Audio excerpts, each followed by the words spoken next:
Hey everyone, it's TechStrong TV for today, Tuesday, September 1st. Wake me up when September comes. Here's your wake-up call. Glad you're joining us today. Let me tell you what we have in store. First of all, after our break, I'm going to be back with a little commentary in terms of where we've been and where we're going, both at TechStrong TV and in the tech world.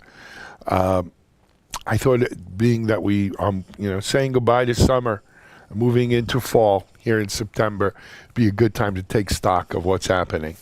So join me for that. After that, I'm really happy to be joined by Dan Rice from Comcast. Through it all, the internet has performed remarkably well during all of this COVID stuff. Yeah, we've all had hiccups, but they've been relatively minor. And, it's through the heroics of guys like Dan Rice and the Comcast team, but not just Comcast. Frankly, all the ISPs have done yeoman's work. Dan's going to talk to us a little bit about what's happening and how they have been able to deal with, the tremendous resources that this COVID situation has demanded of companies like Comcast and how Comcast has responded. So good conversation with Dan. Then after that, I'm really happy. Mitchell Ashley, our own Mitchell Ashley, CEO of Accelerated Strategies Group. Mitchell and I sit down. DevOps World's coming up at the end of this month. Of course, like everything, it's virtual this year. And Mitchell is the track chairman for the executive leadership track. And Mitchell and I are going to sit down, and he's going to give us a preview of what he thinks some of the great sessions lined up for are in the executive leadership track. And then we'll do a little something old. And the something old today comes from Abby Kearns. This is when Abby had just moved to Puppet as CTO. And it's about integrating security throughout the delivery cycle. And, of course, it's from early June at our TechStrong Con event, but it's a good one, and Abby will deliver that. After that, I'll be back with the news. And then after the news, we'll turn things over to the one and only Charlene O'Hanlon, technical, and she has, Charlene has with her today Curtis Fechner, who's the technical director, threat management at Optiv Security. And she has a good conversation there. And then Charlene will preview our webinars coming up this week on the Media Ops sites, on the Media Ops network. After that, we'll head on over Mike Vizard. Mike has a great interview lined up today with Cloudian CTO to talk about Kubernetes storage issues, and that should be good. And we'll have a short commentary from Mitchell Ashley, same Mitchell I interview about DevOps World. And then I'll be back to wrap things up, and we'll call it a day on this wonderful Tuesday, September 1st. We'll take a message now and we'll be right back. Join topic experts and peers for a Splunk virtual event. Observability to enable your digital initiatives. Are your apps and services distributed in the cloud, getting refactored as microservices, or becoming more complex? If they are, you must factor in observability. Observability is all your data to help you find unexpected failure conditions, explain why they happen, and resolve them fast. This event is about the challenges, opportunities, and best practices to successfully build observability into everything you develop, deliver, or monitor. Register today. Hey everyone, thanks for joining us. It's really hard to believe that we sit here today on September 1st. This is episode 86 of TechStrong TV. And I look back at the last, August, July, June, May, April, March, this time that we've been doing TechStrong TV, and it seems to have gone so fast. But you know what they say, the days are short. The days are long, but the weeks and months are short. And that's certainly been the case here. As I look back, yes, there's been a lot of days and a lot of TechStrong episodes, a lot of TechStrong interviews. Much has happened. But fundamentally, some things haven't changed. Fundamentally, you are probably watching this from home. You're probably not in your office. You are probably, hopefully, wearing a mask when you go outside. You're socially distancing. And all our lives have changed, and I don't think that's going to be different for a very long time. I think, as a matter of fact, it'll never be the way it was before. But hopefully it will be better than it is now, and I think we're getting closer to that time. I'm optimistic that we are getting closer to that time. But I wanted to talk a little bit about kind of current events as it relates to tech. There's enough bad news with politics and everything else I don't want to get into. But I wanted to talk a little bit as it relates to tech. And I wanted to, preview, if I can, a little bit about what we have in store for you here at MediaOps on TechStrong TV and the rest of our MediaOps properties.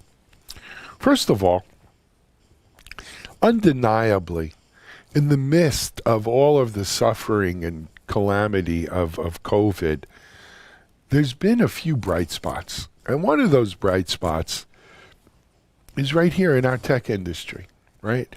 If you are involved in cloud transformation, digital transformation, DevOps, cyber, thank goodness you haven't probably been as affected economically from COVID as millions of others have been around the world, both here in the United States and elsewhere. We sometimes, I think, take for granted that, hey, we're just going to work from home and all's well, right? Because we're used to it. We've got our laptops, we've got our technology, and we could do it. For so many people in this world, the move home was a radical one.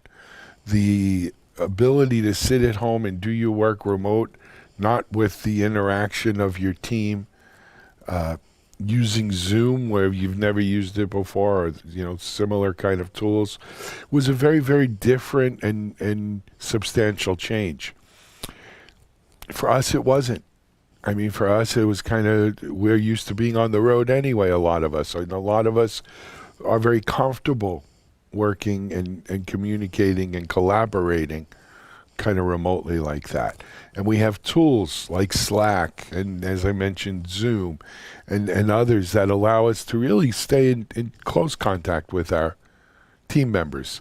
No, it's not the same as meeting around the water cooler. It's not the same as grabbing lunch or beers together, but it's a lot better for us than it is for many, many others, and we should not lose sight of that. By the same token, so many of the companies we work for have not felt the pain of the economic downturn. Quite to the contrary, they've actually been booming. Here at MediaOps, I know our revenues, our business has grown during this period of time, primarily because sometimes it's better to be lucky than smart. And we were into virtual events 2 years ago. So we've been doing a lot of virtual events. We've always done a lot of webinars. We had the media studio here in place to do video. So for us, it's worked out, but it's not just us. There were something like 6 tech S1s filed last week.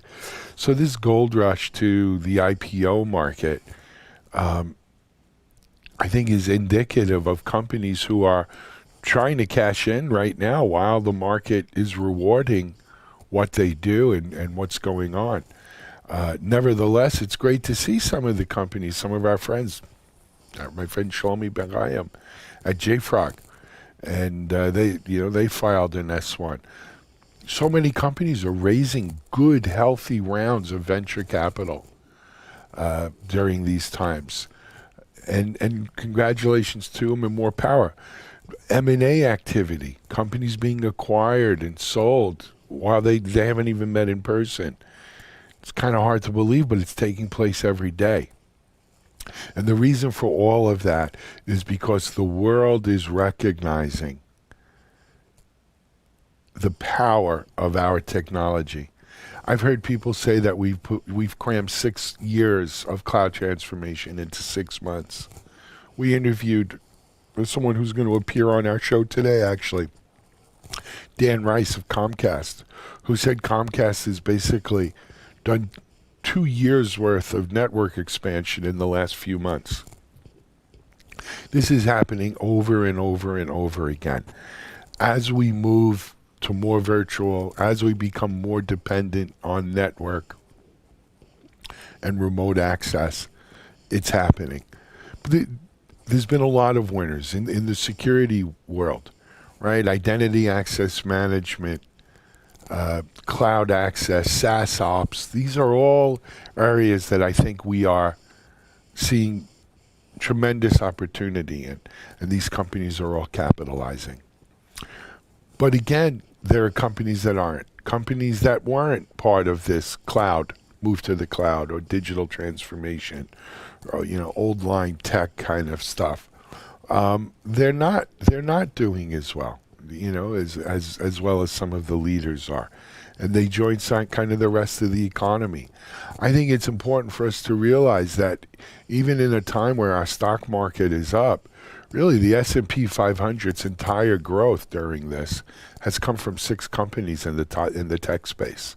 Right, the other 494 companies in the S&P 500 collectively have lost money. Not lost money, but their stocks have lost money.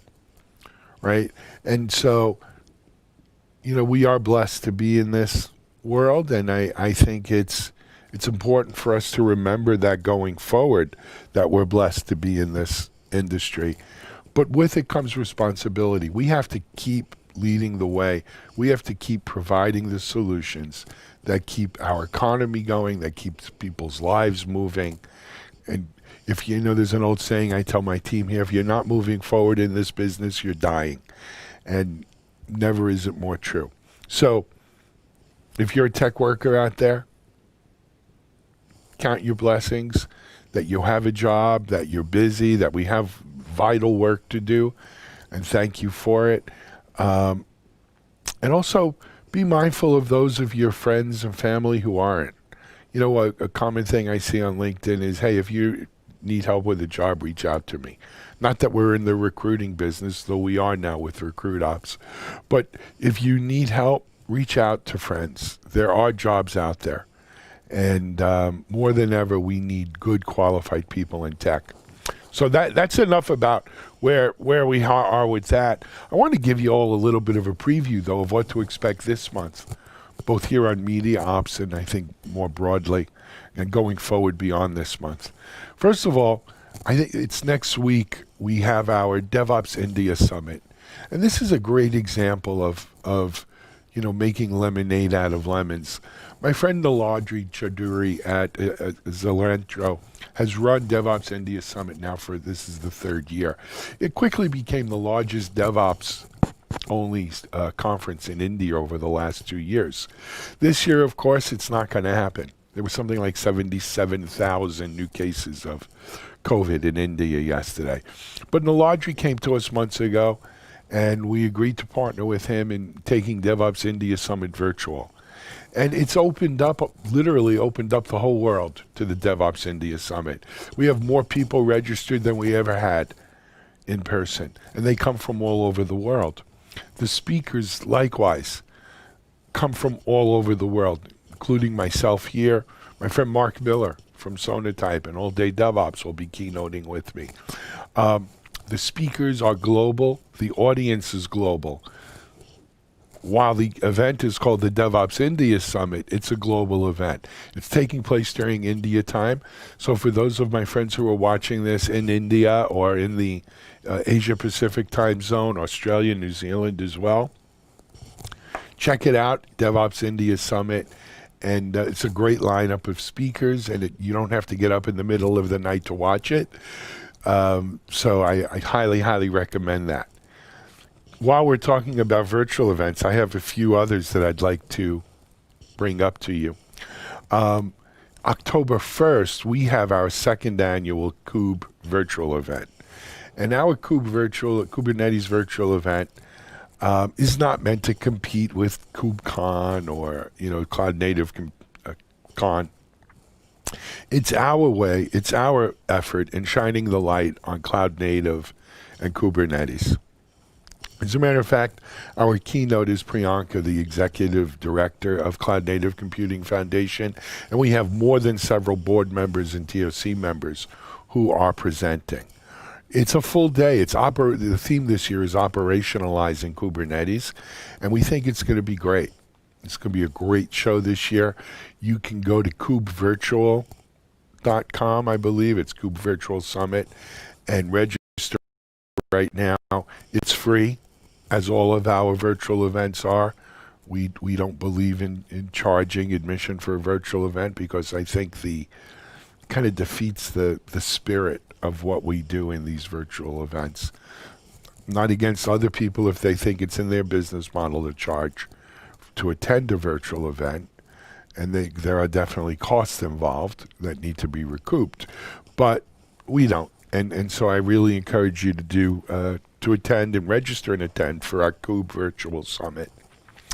In the end of October, I believe it's October 22nd, we're going to have our DevOps experience. This is our third annual DevOps experience, and it's usually our biggest virtual event of the year.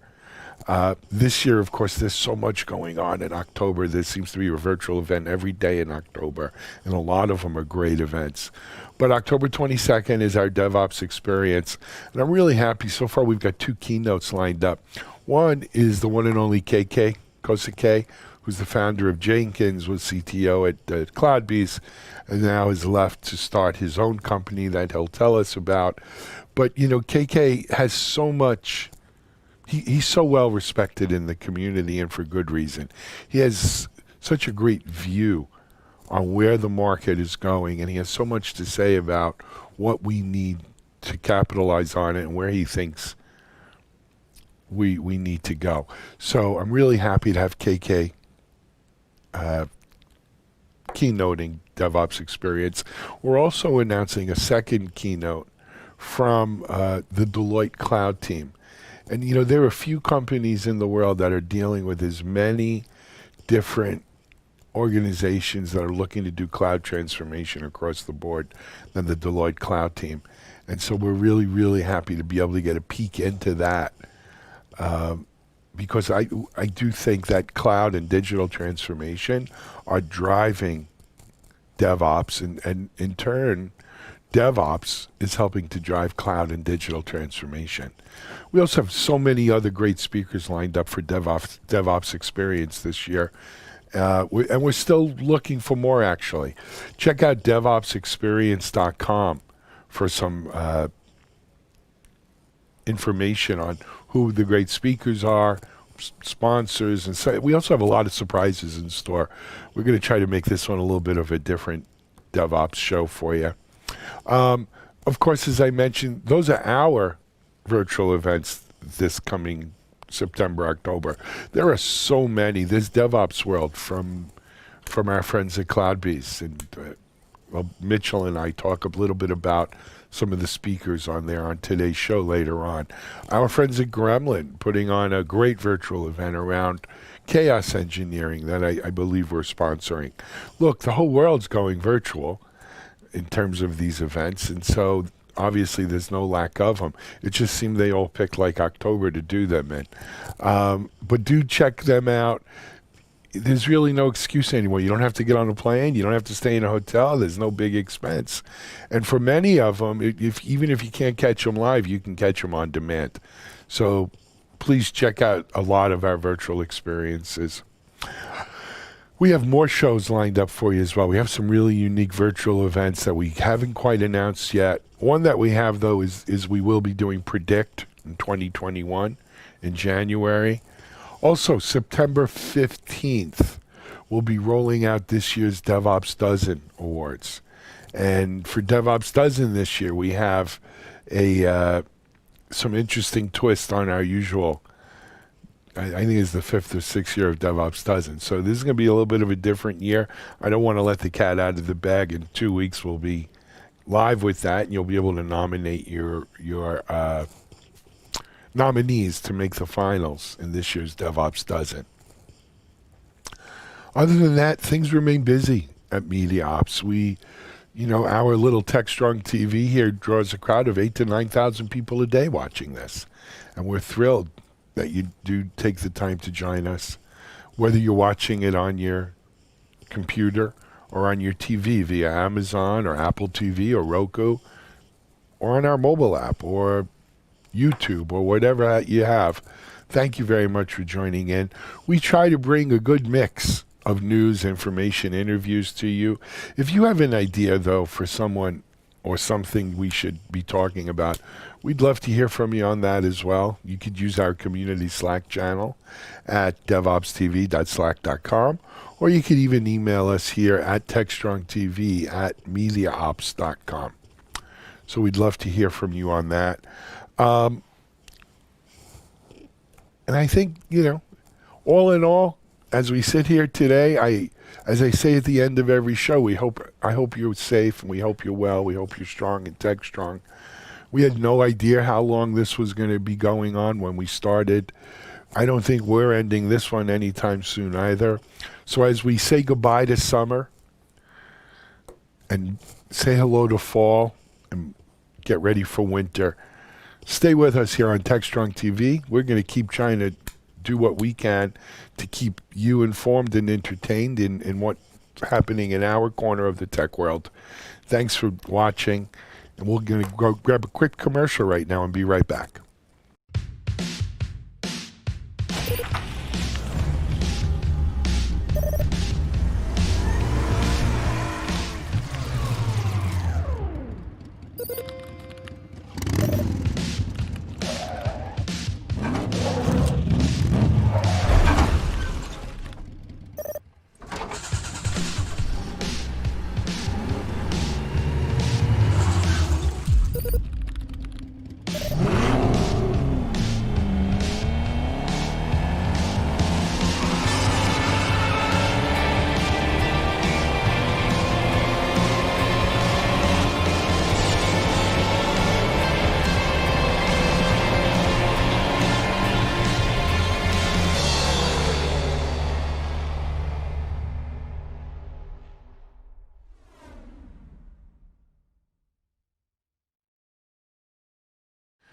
As I said at the top of the show, I think we take for granted how really rock solid the internet has been during COVID.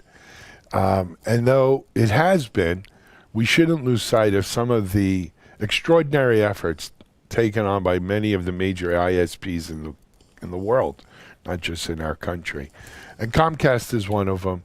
We're going to talk now with Dan Rice of the Comcast network team, and he's going to give us a little insight into exactly how Comcast was able to, radically upgrade their network capacity at the flip of a switch. So here now is Dan Rice from Comcast. This is Digital Anarchist. Hey everyone, thanks for joining us on another episode for TechStrong TV.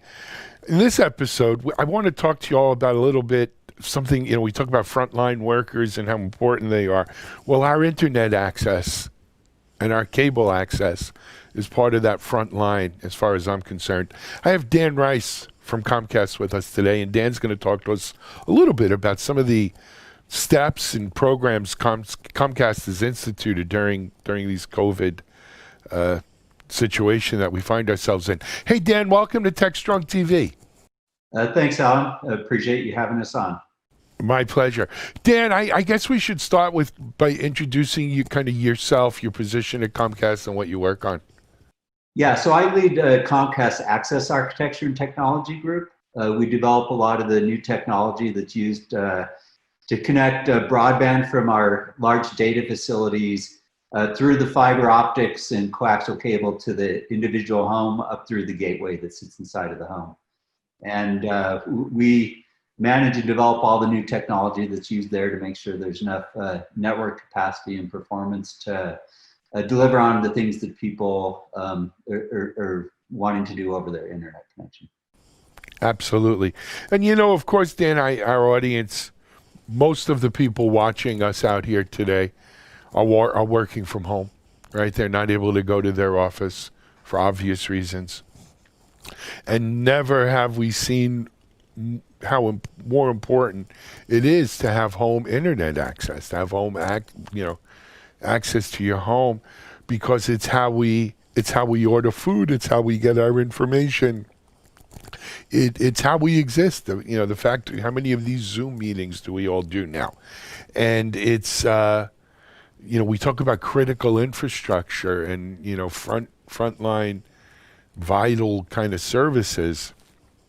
Where would we be in all this without an internet at this point in the game? So thank you, and thank your whole team at Comcast for doing what you guys do off the top. But Dan, let's talk specifically. COVID. Look, early March, late February, early March, we're sending everyone home. A switch goes off in the world. What has Comcast done? What have you rolled out? How have you been able to cope? Yeah, so a great question. As you know, you may have seen some of the blogs on our website. Comcast invests a lot of money, billions of dollars in our network all the time, adding additional fiber and capacity, and it's part of what we manage every day. But COVID was sort of unique in that we got about 2 years of capacity growth all in the matter of a week, depending where the cities were, starting in Seattle, or the Bay Area, then the Denver Mountain West and Boston, and the Beltway areas, and wherever there's a lot of tech companies and workers, and Amazon, Boeing, Microsoft, all sending their employees home the same week, really had pretty dramatic growth effect on our network. And so we're fortunate. We've been making a lot of investments as we went, both in putting new fiber in the ground, and but also in some of the technologies that let us use that network investment very efficiently. And that's one of the key things that my team gets involved in, is not only architecting how we put those assets out there in the network, but how do we make sure we use them efficiently. And that's what I wanted to talk to you about, Dan. I mean, yes, one answer is put more fiber in, right? But putting in fiber takes time and resources and people and everything else. And eventually it's the right thing to do. You build your capacity. But faced with the light bulb switch nature of this move with COVID to work from home, you didn't really have time to just go start putting more fiber in on large scales, right? You had to come up with alternative means to amplify what you already had in place, to better use what you already had in place. And so I wanted you to share with our audience a little bit about some of the things you've done in that regard. Yeah, so as we look at augmenting capacity, we can do it in a variety of ways. As you said, it takes a while to get construction permits to put new fiber in the ground and get trucks out in the field adding new equipment there. But we're also doing a lot of things using machine learning and artificial intelligence technology that we're really using to optimize the network. And we had some of this development, particularly for increasing the capacity that you can download things on the network. We already had a lot of that stuff in play, where we collect a lot of data from the network, so we know the performance in every single segment of our network, down to the individual gateways. And based on that, we can actually configure the network to really maximize the capacity given the quality that we see in the network. And we put down the solution for downstream working in 2019, and had started our deployment early this year in January. But when COVID hit, we accelerated that very quickly. We started turning up this software solution across our whole network, and because of it, we've never been in a better place from a downstream capacity perspective. We've been able to add over 20 terabits of capacity into our downstream without getting out a shovel or getting in a truck. And so it's been a really successful solution. All the team worked super hard, nights and weekends through the first part of COVID to try and get it done. But the key was we had a lot of the downstream in place, but as we're video conferencing here, we're all sending a lot of traffic up into the cloud. And that upstream traffic growth was even more so than the downstream in a lot of ways. People are watching more video than ever, but with the video conferencing and real-time communications, the upstream quickly became the area of focus. And so we had built, my team does a lot of the advanced modeling and algorithm development along with, the software development. And so we had a lot of that stuff sort of prepared in concept, but we hadn't really put it into practice from a big data perspective and from a actual automation, autonomous network control. And so we immediately took all that modeling, built it into our cloud-based platform, and started going out and modifying the network to add additional capacity while we were getting the software down to make it fully automated. And so we worked real closely with our engineering partners out in our divisions and regions, and we got a bunch of capacity into the network. We got our software complete, and then we're now fully autonomously running, not just on the downstream, but also on the upstream capacity part of it. And not only does this add a lot of capacity, but it also helps us mitigate when we run into sort of network issues that might cause, impairments and packet loss on the network. So we're pretty proud of the team, moving quickly to get all that software in place. I mean, two thoughts on that, Dan, is first of all, I think most of our audience recognizes that, whether you're getting Comcast or another provider, a lot of people, how's your internet connection at home? Oh, I have a gig, I have a half a gig, I have 250 megabits a second, whatever. And it's always, that really just refers to the downstream speed. Usually the upstream speed is a fraction of that. So if you have, if you have a half a gig down, you're very lucky to have 100 up, right? So 20% going up compared to coming down. And normally it doesn't make a difference, because what do we really upstream? We upstream Word files or, spreadsheets. But now with video conferencing, of course, we're upstreaming video.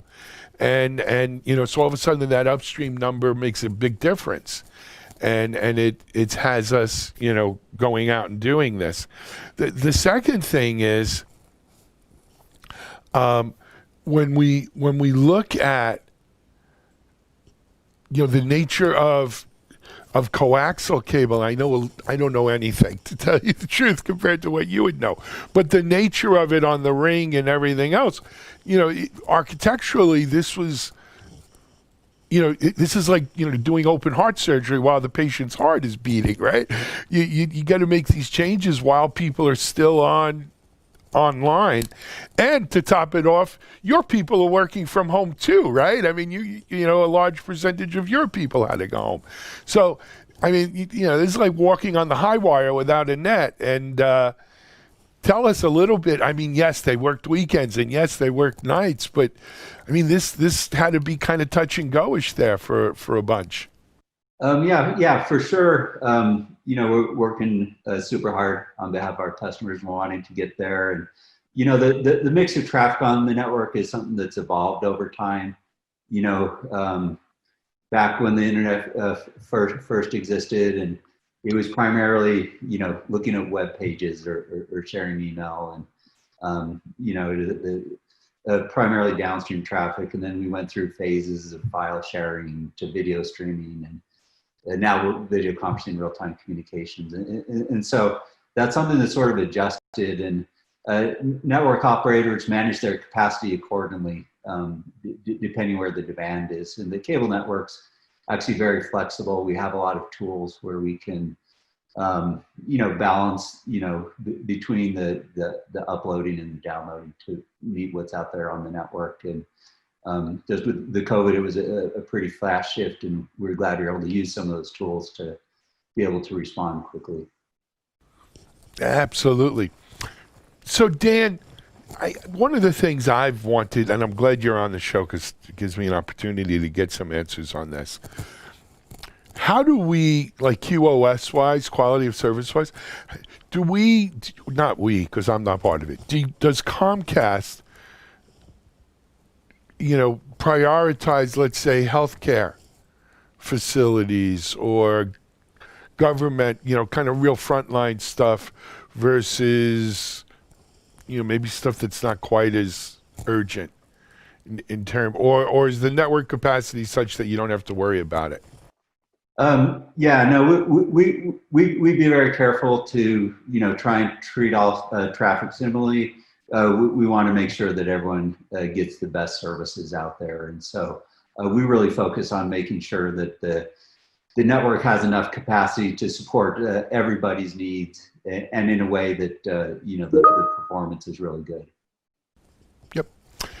You know what, Dan, we didn't mention, I know this whole kind of project was given a name over at Comcast. Is that a public kind of thing? Or? Sure. Yeah. We talked about it in the press. We call it Octave.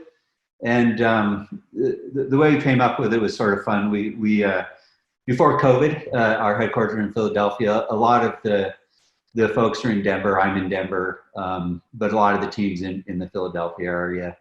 And we get everyone together in Philadelphia for sort of the summit when we sort of kicked this off in 2019. And as part of just one of the fun team building things as we were going, we did a sort of ideation where throughout the whole session, everyone was proposing names and trying to be funny or creative or interesting. And then we sort of did a series of voting and affinity, putting up sticky notes and votes. And one of the reasons Octave bubbled to the top, along with some, maybe more entertaining names, was Octave is, you're probably familiar with an octave is from music terms. Sure.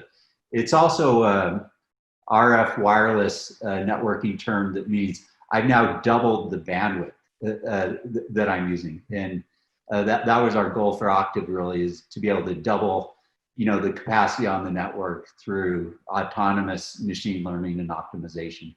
And so that was our key goal. So that's where we chose the Octave from, was sort of a nice, musical theme, but also has some engineering meaning on being able to double spectrum or double capacity for the use of the spectrum. So very cool. Thanks for the insight.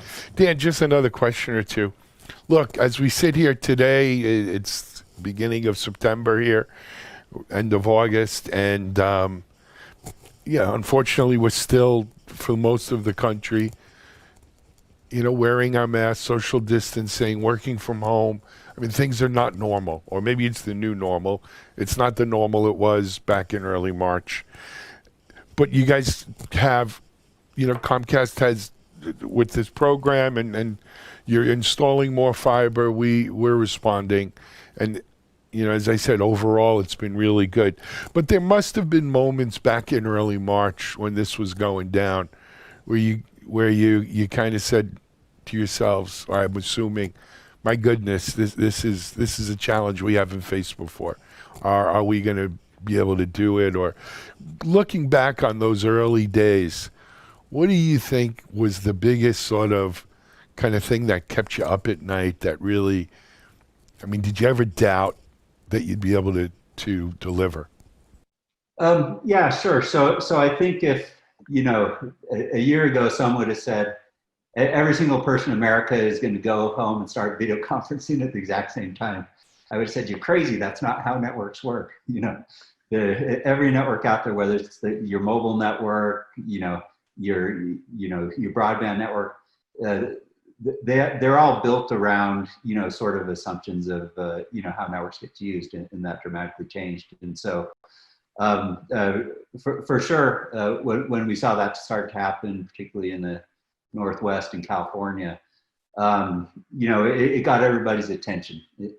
But one thing I was really proud of Comcast is we adapted and changed really fast. Even our policies of how our folks out in the field, visit homes and take care of the network, or the people in our retail locations. And there's nothing that really brings people together like a common, a common goal. And our collaboration with the folks out in the divisions, and our Western division and California and Seattle regions, the collaboration was just excellent.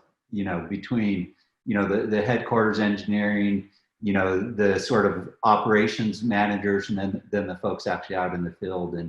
And I think with that sort of collaboration and the focus that the company put into making sure that everybody had the resources they needed to do their job, and everybody was focused on, let's do what we have to do to get the network in shape. That was actually a pretty amazing experience, and really gives you a lot of confidence of what we can accomplish when everyone's goals get aligned really tight. And Sometimes it takes a good crisis to pull it together, right? Yeah. Unfortunately. Anyway, Dan, we're about out of time. I want to end the interview with how I started, which is thanking you, and not just you, but all of the team at Comcast and all of our other internet providers out there. I mean, overall, we are so fortunate that the network is kind of performed as we expect it to for the most part. Yeah, there's always a glitch or two. Right, we all live with them, but by and large, it's done great, and it's through the hard work and ingenuity of you and folks at Comcast and the others. So thanks for everything you guys are doing and have done, and keep doing it, and come back and visit us soon. Yeah, thanks, Alan. I'd love to. All right, Dan Rice from Comcast here, keeping the internet on for you, I, and everyone else. This is Alan Schimmel. We'll be right back with our next guest.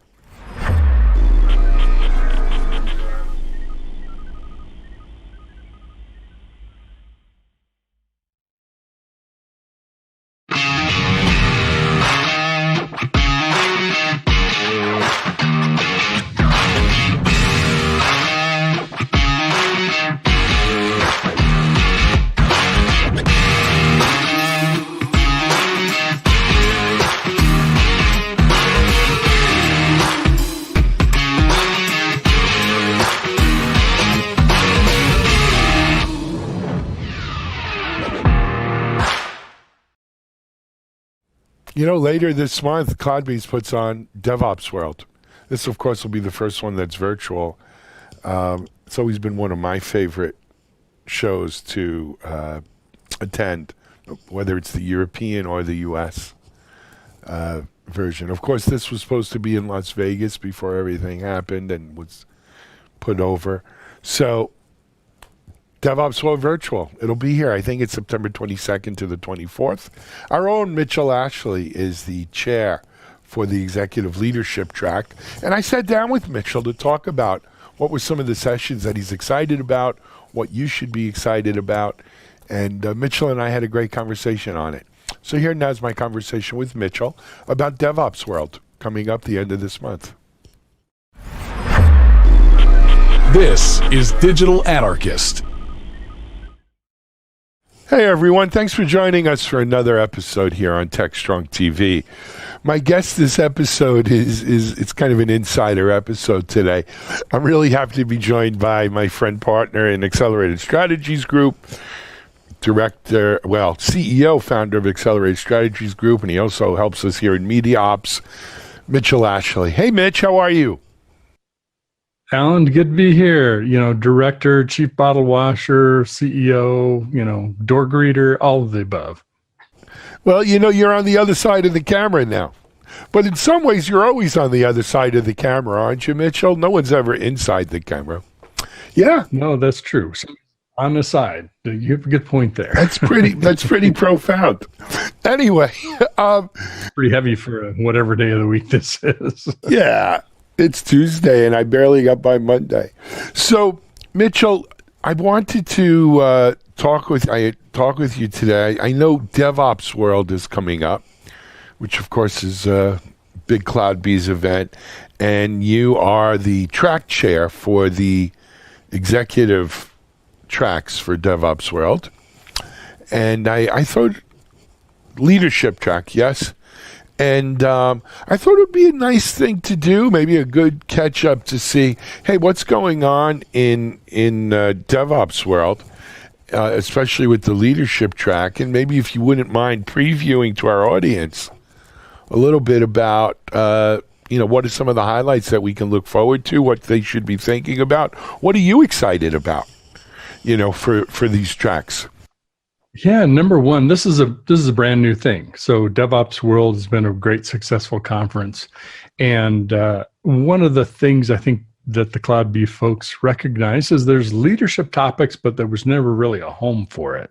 So they created a whole track, a leadership track, and work out an agreement with Accelerated Strategies to chair that, to essentially be the content programming chair, do a keynote, things like that. So we've been involved with CloudBees in preparation for that conference for, a number of months, since well before the kind of beginning of the year, getting this ready. So that's brand new. I think that's in and of itself is something unique. So now if you're, got a little bit of business side to you or product side to you, or maybe you're in a leadership role, great, good place to go. So I'm going to be doing a keynote there. We're going to be talking about some of our research around software delivery management. But I don't want to spend all my time here talking about it. There's some really, I think the diversity of the topics, we didn't know what submissions we would get for this new leadership thing, and pretty phenomenal. I would say shocked, but I was pleasantly surprised at some of the good stuff that we got. So that we received. So let me give you a couple examples. And the companies involved are fantastic. Like we have a speaker from Fidelity Investments who's going to be talking about successfully implementing DevSecOps at scale in a large financial organization. So you can, doing everything at scale, that's where we all run into the challenges with DevOps, right? And the whole idea with this leadership track is not to just brag about the good things, but let's share some of the warts and war stories of what it's like to get there, which also one of the panels that I'm going to be a part of, it has an interesting title. It's called Show Me the Ugly Dogs. And we have a speaker from Carnegie Mellon University. And it's let's talk about the not so good projects and some of the stuff that we learned. So we'll have some puppies, but we'll have some ugly dogs there. Dogs too. But you know what? But here, there are ugly dogs. I mean, remember they used to have that ugly dog contest every year. It was always, one of the hairless dogs or something that would win. But the fact of the matter is there are ugly dogs. And I'm reminded of if for people who are on Facebook, right? People on Facebook fall into two camps. Either my life is perfect and everything is just roses and rainbows and unicorns. Or woe is me, everything bad happens to me, and let me share all the bad things happening with me, right? And there's kind of no in between. I think when we get into technology and business in general, those same two camps, right? It's the everything I touch turns to gold and everything is great, or the schleprock model where there always seems to be a black cloud, right? But life is never that extreme. It's not always good. It's not always bad. But there's always ugly dogs, right? Not all dogs are ugly, but there's always ugly dogs. I call it, what floor does the elevator start on? 1 or the basement? Right. Exactly. That's funny. Someone said, we can move to Florida and live in your basement. And I reminded them that we don't have basements in Florida. Alligators down there. Yeah, everything's on the swamp. But anyway, this ugly dog thing, go ahead. Especially conferences, everybody wants to look good. Hey, I've done it. It's like we all, as part of our professional career, you don't want to share the war stories and the things that didn't work out. But that's kind of what some of this is. There'll be good stories too, but I kind of like every puppy was once sort of an ugly little dog for a while. And we all go through those phases. So, and we also learn more from our failures, Mitchell. Well, you know what? So there's the whole, this is kind of getting a little off track, but there's the whole, failure is not an option. I believe failure is a requirement. No great thing happens without lots of failure, including Apollo 13. They tried hundreds of scenarios to try to figure out how to use that equipment to save those guys, right? And they finally figured that out, but they didn't get there in 2 steps. It was a slog. And that's what big projects are. That's the world we live in. Yeah. No, I agree. All right. Tell us more. Okay. Well, we've got some good stuff. We're also going to be, of course, hitting the culture topic. We have Sharon Alvarez, who comes from T-Mobile, who's going to really be talking about kind of from a management level how inclusion and diversity really does make a difference in building the right DevOps culture, because we're changing people's jobs, we're changing their roles, they're being more inclusive, they're being part of a team. You don't just say, let's all meet in one room on Friday and now we're suddenly an inclusive project, right? A collaborative project. So she's got some really great lessons learned, and I'm sure a few war stories to share. Gary Groover, who you know very well, he's an analyst with Accelerated Strategies. He's going to be sharing his Engineering the Digital Transformation presentation, where he talks about some of the key ingredients and leveraging some things for manufacturing and the signal. You'll hear more about that. So that's a really good one. I'm excited about that too. So, but I still want to see that Ugly Dogs panel. That'll be fun. Yeah. It would be interesting to have some pictures of ugly dogs, but let's not focus on the ugly dogs. Okay. Well, you and I, by the way, are doing, you're going to be on a panel with me on open source. I mean, you go way back with Will, with me, when we were both doing products based on open source, and then you wrote for Network World, was it, I believe, on open source for a number of open source fact and fiction. Fact and fiction. So Mitchell, the interesting thing is that I just did a webinar on open source last week, and we, of course, you were out of town last week, but we did a DevOps Unbound episode last week on open source as well, which was pretty cool. And what amazes me is not just the growth of open source, since you and I were using Snort and Nessus open source security tools and Nmap and that kind of stuff way back, but how open source is managed today, right? Like I always say, we live in a foundational era of open source, right? Whether it's the CDF that's managing Jenkins, Nginx, Spinnaker, and so forth, or and of course the Cloud Native Computing Foundation, the Eclipse Foundation, the Cloud Foundry Foundation. I mean, take your pick of Linux Foundation itself, of these foundational organizations that are managing open source, and how and I'm not saying they're perfect, Mitchell. There's a lot of warts in the system. Who writes the biggest check has the biggest voice to some degree, though they do carve out, community memberships and board memberships. But that being said, the idea of no one single company monopolizing an open source project for their own benefit or exclusive benefit. Well, that whole idea of let's call it open source and we'll kind of slip it by everybody and get all the benefits and none of the downside, if there's a downside, it totally gets smoked out. I mean, you've talked about the democratization of software, right? And how open source, I mean, it's such a different thing, especially when you have companies who have to be genuine about how they build open source and build products around open source, or else the market sniffs it out and kicks them out, right? They're going to lose all credibility.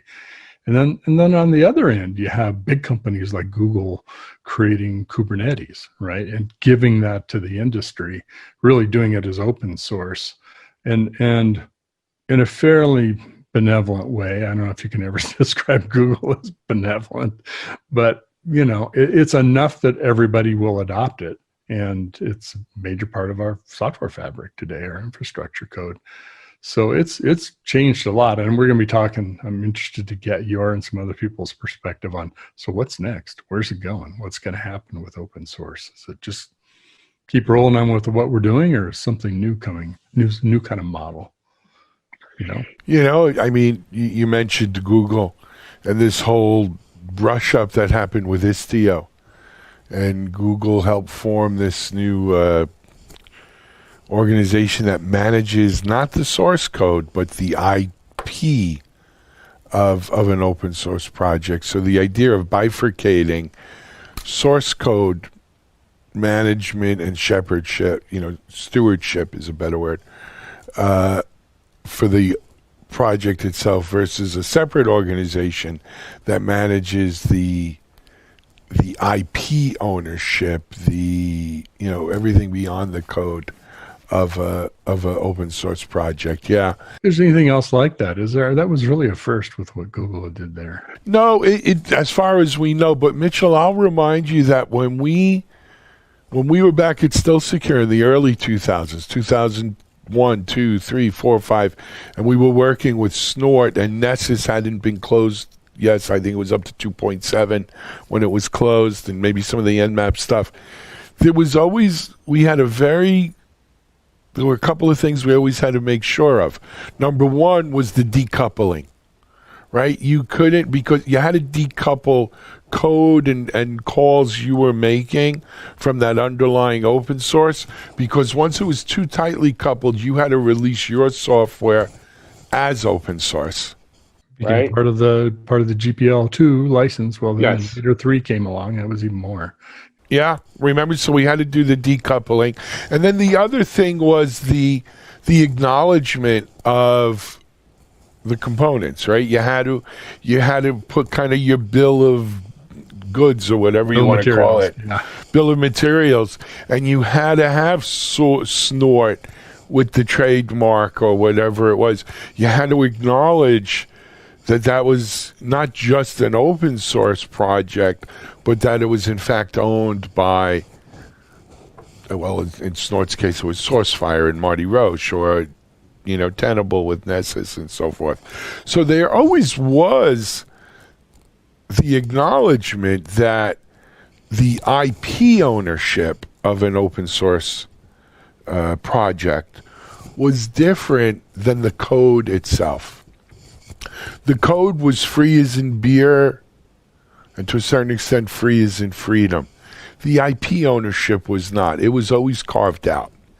And so, especially true that's what we with, see now. I'm not an IP lawyer, but the changes in the intellectual property laws that went from the earliest documentation of the idea to now, it's who submits first. So it doesn't matter if it's out there or you get it out there, right? But I mean, Right. It's a different world. I mean, Matt, I think he's at AWS now. I never always forget how to say his last name. But he's been in this. He was just on with me on a webinar here recently. It's just really fascinating to hear some of the legality and legal issues still being tossed around. It's its own ecosystem. Yeah, no, Matt. So Matt was a frequent subject commentator. I didn't always agree with Matt. I got to be honest with you, and he'll tell you this. But Matt's been in that open source world a really long time with more than several companies, including MuleSoft and Canonical, people behind Ubuntu, and he gets it. I mean, he understands those issues, and they're real issues. They're real issues. Well, I want to bring it back. I know we're probably close on time, but I did want to mention. We got some time, Mitchell. I want to mention one more thing about open source, if you don't mind. The show, so I hate to No. Hey, you're my guest. But the other thing, an important distinction that I think we have to make or recognize when we talk about open source in the realm of DevOps and software delivery and the software factory, is that there's open source tools that we use, like we've been talking about things like Snort or Tenable in the security world, or Nessus in the security world, or Ubuntu as a Linux, distribution. But so much of the action today around open source takes place in what we call SCA, software composition analysis, right? Because it recognizes that applications today, especially internal applications versus external B2C applications, are stitched together from open source components. So it's not a complete open source machine.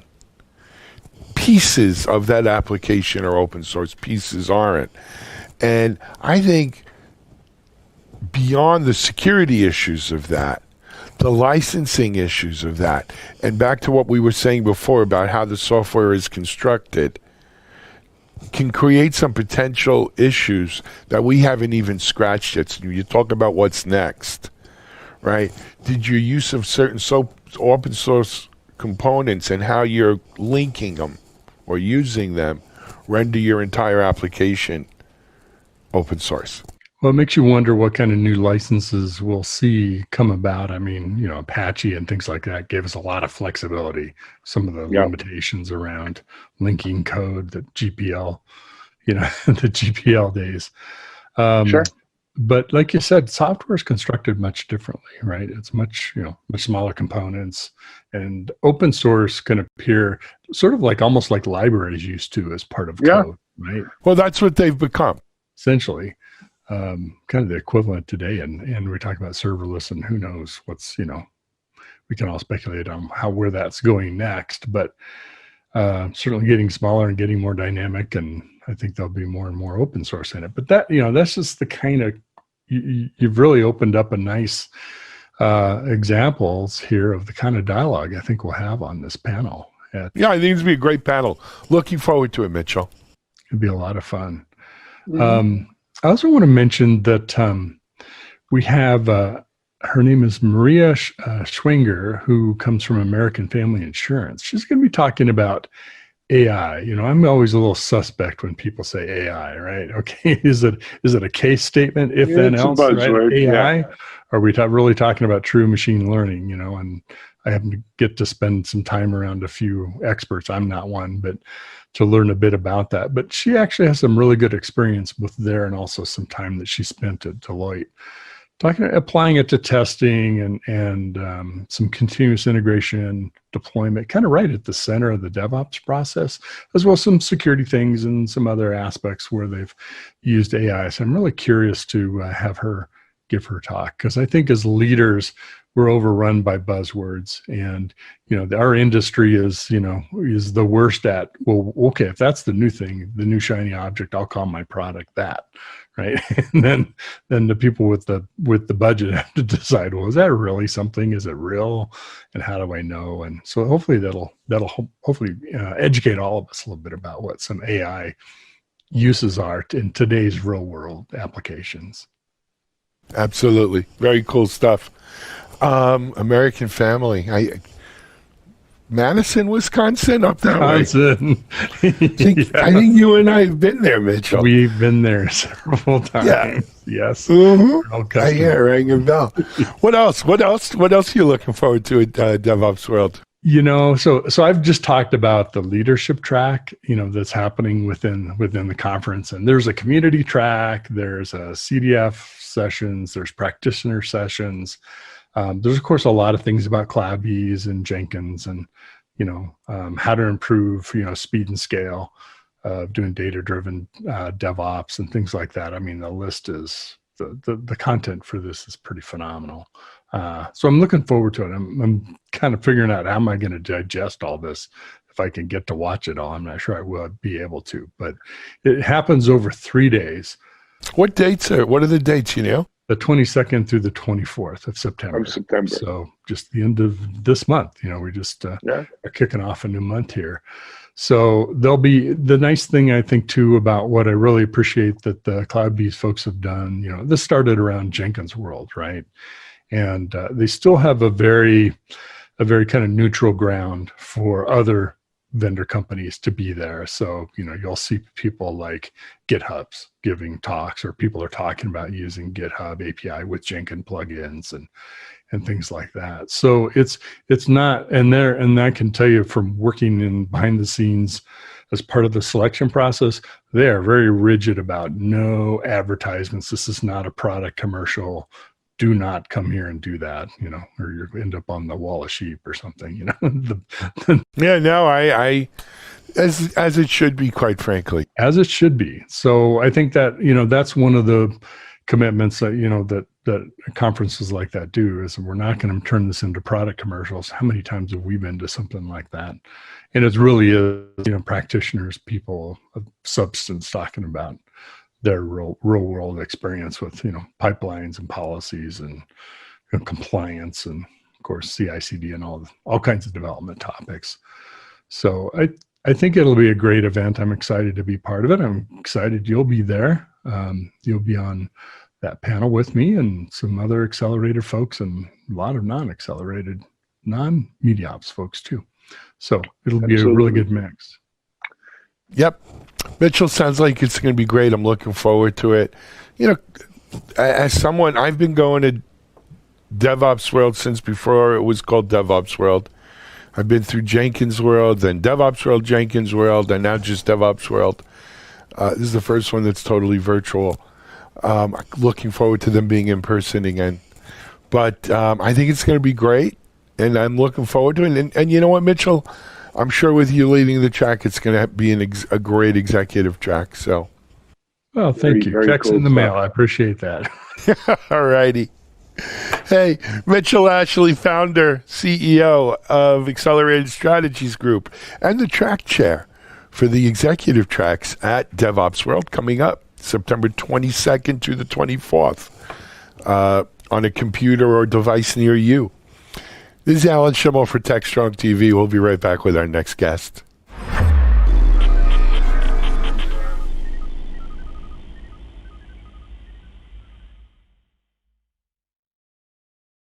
CISO Talk, to hear how real-world CISOs are dealing with today's real-world issues. From enabling secure remote workers to accelerating secure cloud adoption, defending against a pandemic of security attacks and beyond. CISO Talk covers the cyber topics you want to learn about. With your hosts, Unisys CISO Matt Newfield and Media Ops CEO Alan Schimmel, featuring a revolving panel of CISO cyber experts.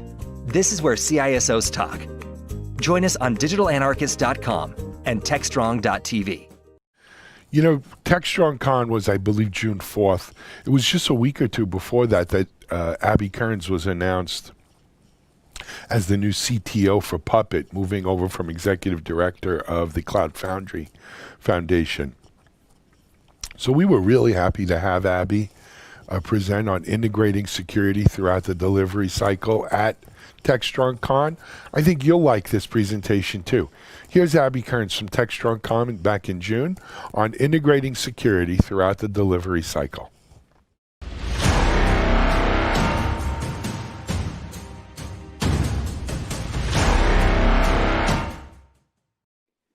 Good morning, good afternoon. I'm Abby Kearns and I'm the CTO of Puppet. And today I wanted to talk to you all about integrating security in the delivery lifecycle. And you're probably wondering, why is someone from Puppet talking about security in the delivery lifecycle? Well, we have been doing research on the state of DevOps for over 8 years.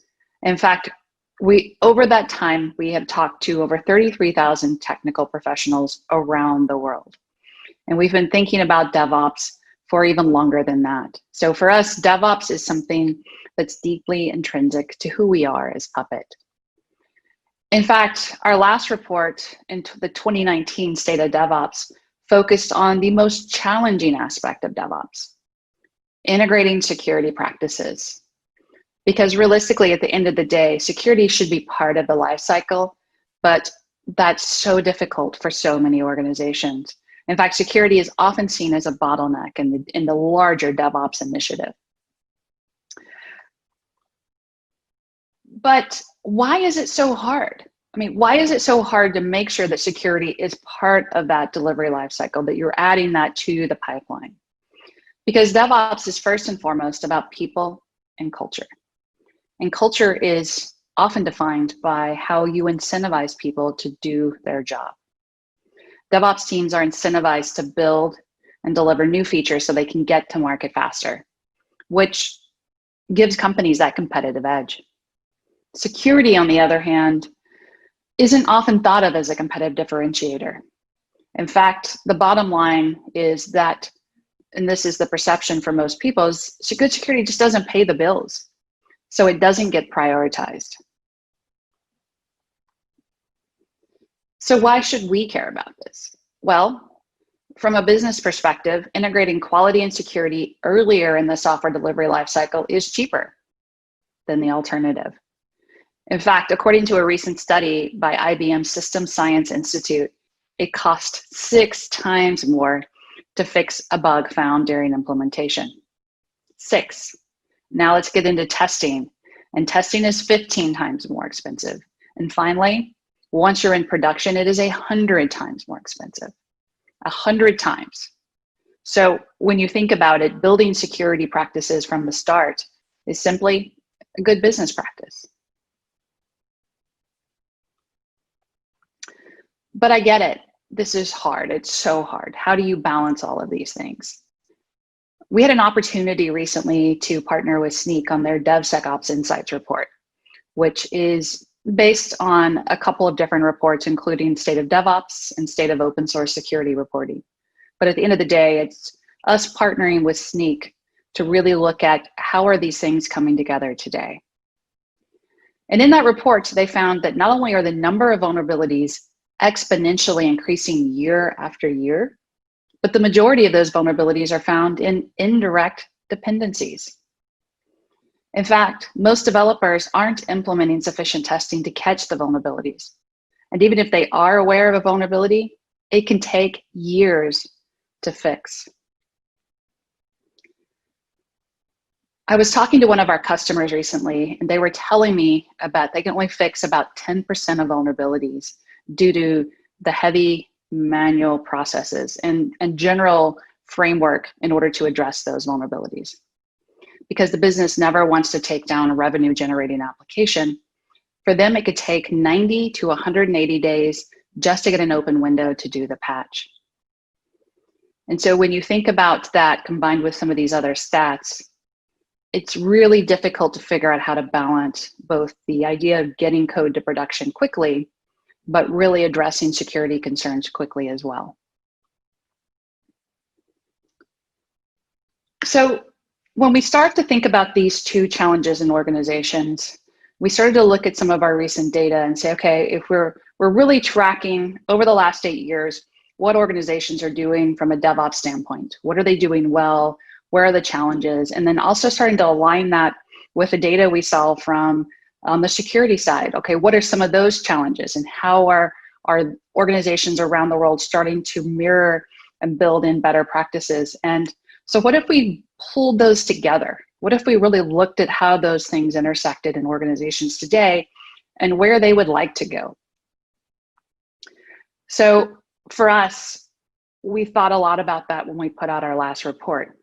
And so the next few slides in this presentation are going to reflect some of that data, as well as some of the things we've learned over the last 8 years. First and foremost, over the years, we've looked at the evolution of DevOps as organizations adopt and scale DevOps practices. And as we looked at over these last 8 years, we saw really what emerged was 5 key stages of the DevOps evolution. So at the most advanced stage, for example, firms are applying more automation to security considerations. Teams are automating security policy configurations, and they've automated incident response, and security teams are involved in technology design and development. So that's where we are at the most advanced. But if you already have your foundational DevOps practices already in place, your application and infrastructure code and version control, and you're doing CI/CD and automated testing, and you're automating all of your deployments, then making security-related changes isn't really much different than any other change. And so as we look at our report from 2018, we really looked at each of these stages and how security fit into the automation process.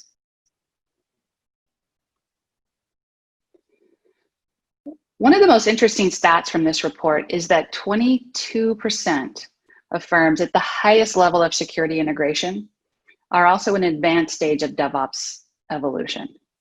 So those with the highest level of security integrated into their everyday are also, not surprising, further along on their DevOps journey.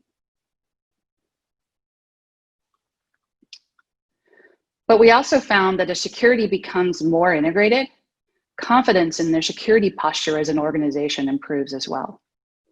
So while this might seem obvious to those that have been paying attention to the evolution of DevOps over the last decade, I still wanted to call it out because I think it's important that to really say straight up that collaboration builds that trust and builds that confidence that you need in order to do more of that.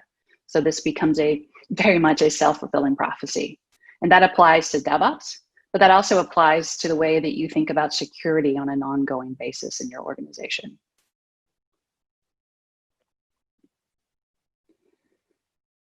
One of the things that we found was that 82% of respondents at firms with high integration of security felt that their security practices and policies significantly improved their security posture. So comparing this with respondents at firms with no security integration, which just 38% had that level of confidence. Now that doesn't necessarily mean that they actually are more secure. What's more important here is the shift in mindset.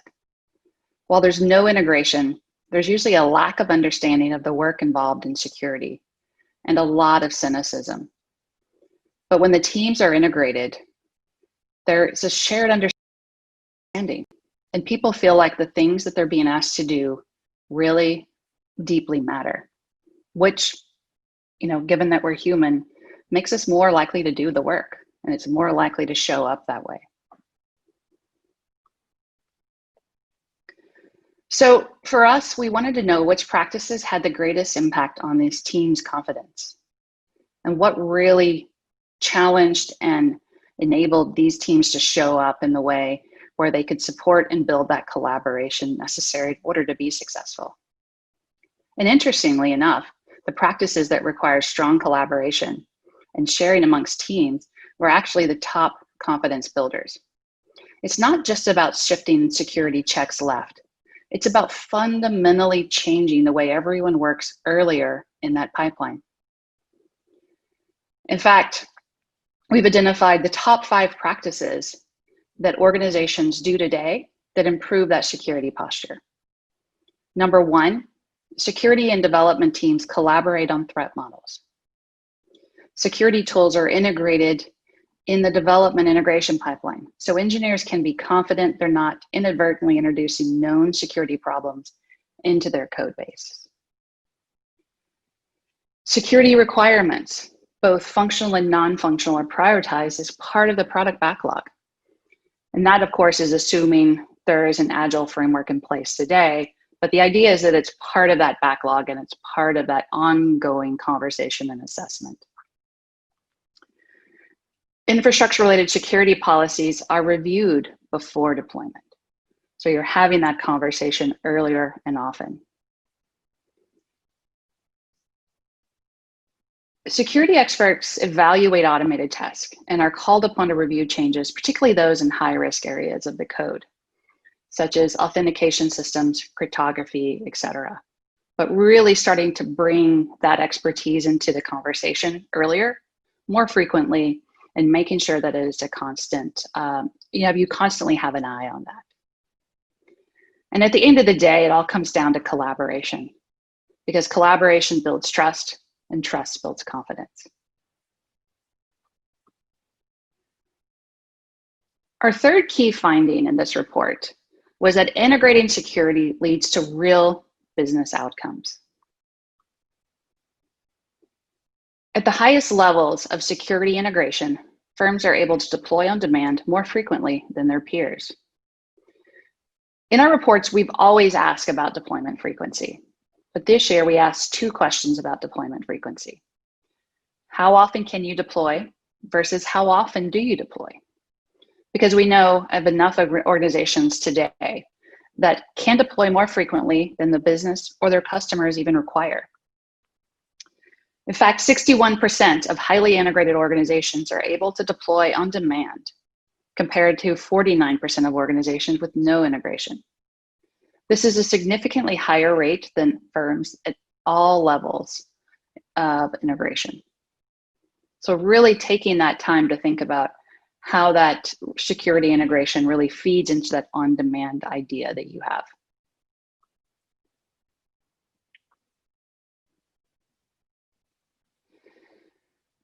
A couple of other interesting things that I wanted to point out was that first, only 7% of total respondents are able to remediate a critical vulnerability in less than an hour.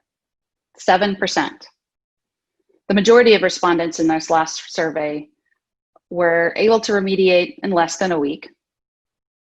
But the main takeaway for me in that is that it's really hard to actually reduce the time it takes to remediate vulnerabilities because there are too many factors involved, too many stakeholders, handoffs, approvals, teams that need to be involved in that process. And so the differences you see here between each of these levels are statistically significant. While they're not dramatic, any reduction though is a good thing because that does reduce your company's risk and the overall exposure you have. At the highest levels of security integration, firms are able to prioritize security improvements over feature delivery. But it often feels like a scale, right? Where you have to choose between the two, features, security. So imagine with me for a minute that you were asked to make that choice yourself between making a security improvement or delivering a critical new feature that your customers have been asking, begging for, salespeople are asking for. You're just hearing it constantly. And you know that that feature is going to help make your number for the year. Which would you choose? How do you make that choice? In our research, we asked a series of questions like this and found that firms with a deeper security integration, so having that process early, often, constantly there, were more likely to prioritize security improvements over feature delivery.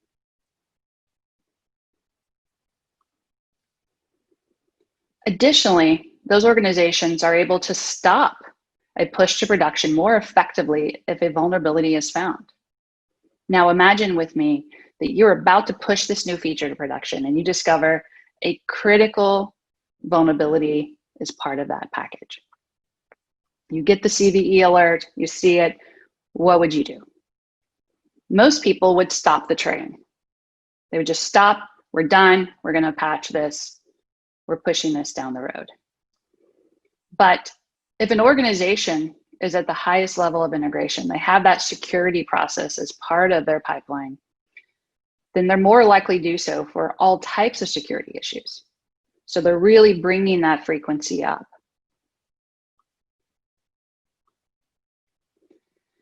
And so if you're able to stop that push to production effectively, and you've found it, and again, you're really trying to figure that out,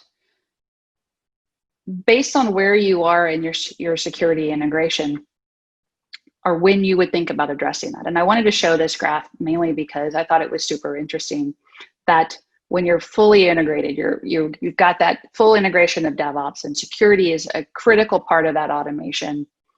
If it's a critical severity, 92% of organizations would make that push. And so for me, it really resonates to start to think about, okay, if we're doing the right things and security is part of our everyday motion, then we're more likely to address those CVEs as they come up frequently, while not overall not impacting our everyday work as well. Now, I realize I've painted a pretty rosy picture and it's pretty academic for many of you. But at the end of the day, I realize that integrating security, integrating that practice is hard, it's complicated, and often messy, particularly when you're in the middle stages. You're talking about level 5 where everyone is fully integrated, things are happening, everyone's collaborating, but most of us aren't at that. Most of us are still trying to figure out how to weave in automation and how to do the right things at the right times and build that high-functioning, highly collaborative team. And so when you're just starting and you often don't know what you don't know, that's the thing with security. And as you dig deeper, it feels a bit like you're opening Pandora's box. You're like, oh, what am I going to find under here? What am I going to find under the rug? I haven't dusted under here in a while. What's it look like?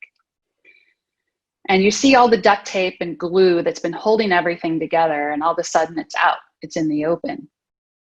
And we've seen this in past reports too. It's called the J curve, which means things start out well because you're seeing quick wins and you're iterating and things are going well. But then things start to take a turn for a worse before they get better again. In fact, one of the questions that we ask is if security teams encounter friction when collaborating with delivery teams. And what we saw from the response is that friction is higher in the middle. When you're really starting to get that traction, you're starting to do work, you're moved beyond those initial proof of concept work, when you're really moving into the day-to-day of it, and the friction really starts to build in the middle areas, and it never really goes away, even when those teams are fully integrated. And when we compared those in security roles versus non-security roles, we found that friction was even higher for security teams in the middle stages. At the end of the day, it's really, I often sit and think, DevOps is fundamentally about culture change. And culture change is hard. Change is hard. People are hard. At the end of the day, humans are hard. And so it's really important that we all remember that different teams experience change differently. And that should be part of both the learning when you're doing the retros and you're having those conversations around how you work together and the work you need to do, but also really factoring that in as you start to roll these programs out at bigger and bigger scales outside of your initial BU, outside of your initial team, and just kind of grow and expand that. It's really understanding and appreciating that friction's going to happen, but there's a lot of opportunities to learn through that as well and build that tighter connection.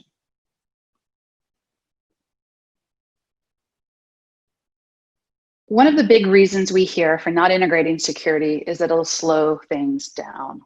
Oh my God, we could totally get more code out to production faster if we didn't have to think about security, right? And again, we see here at the middle layers where people that really do feel that security is a constraint on delivering software quickly. And if you look at that level 2, level 3, even level 4 of the phases, it's really hard. It's really difficult. And it really feels like it's slowing your forward momentum down. So yes, it does slow things down for a bit. As you start to really build those habits in and build those practices, it takes time to build that muscle memory of thinking about security early and often and ongoing. But it's not any more or less slow than integration. And frankly, the outcome is better when the security is built in from the beginning. And I wanted to end on a final note with this data is that security is a shared responsibility. We often think about it as those responsible for security in the security team or in the compliance team as we start to think about compliance adherence. But at the end of the day, particularly when we start thinking about doing DevOps and doing it well and writing code and getting into production as quickly as possible, that's really when security becomes everybody's responsibility. We're really thinking about it as part of the process from the beginning to the end. And one of the things that we found is the more that security is integrated into the software development lifecycle, the more delivery teams see security as a shared responsibility. In fact, seeing security as a shared responsibility improved by 31 percentage points between level 1 and level 5. So really having that set in to say, it's how do we all partner together? How do we all collaborate together to make security part of the entirety of the process? And for me, we talk about it as DevSecOps, but at the end of the day, I feel like it's part of DevOps and it's part of that agile team that we're building to really get those ideas into production as quickly as possible. And if you're interested in these stats that I just went through or even more, you can download our 2019 State of DevOps report from puppet.com. There's a ton of detail in the report. I just pulled out some of the points that I found the most interesting, but check it out. Let me know what you think, and I look forward to your feedback. Thank you and have a fantastic day.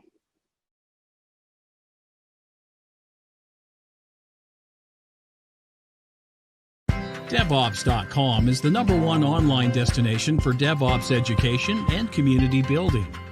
DevOps.com covers all aspects of DevOps, including DevOps best practices and tools, DevOps culture, DevSecOps, business impact, continuous testing, continuous delivery, and more. DevOps.com has the largest collection of original DevOps content, featuring breaking news, blog posts, podcasts, and more. Visit www.devops.com to learn more. DevOps.com, where the world meets DevOps.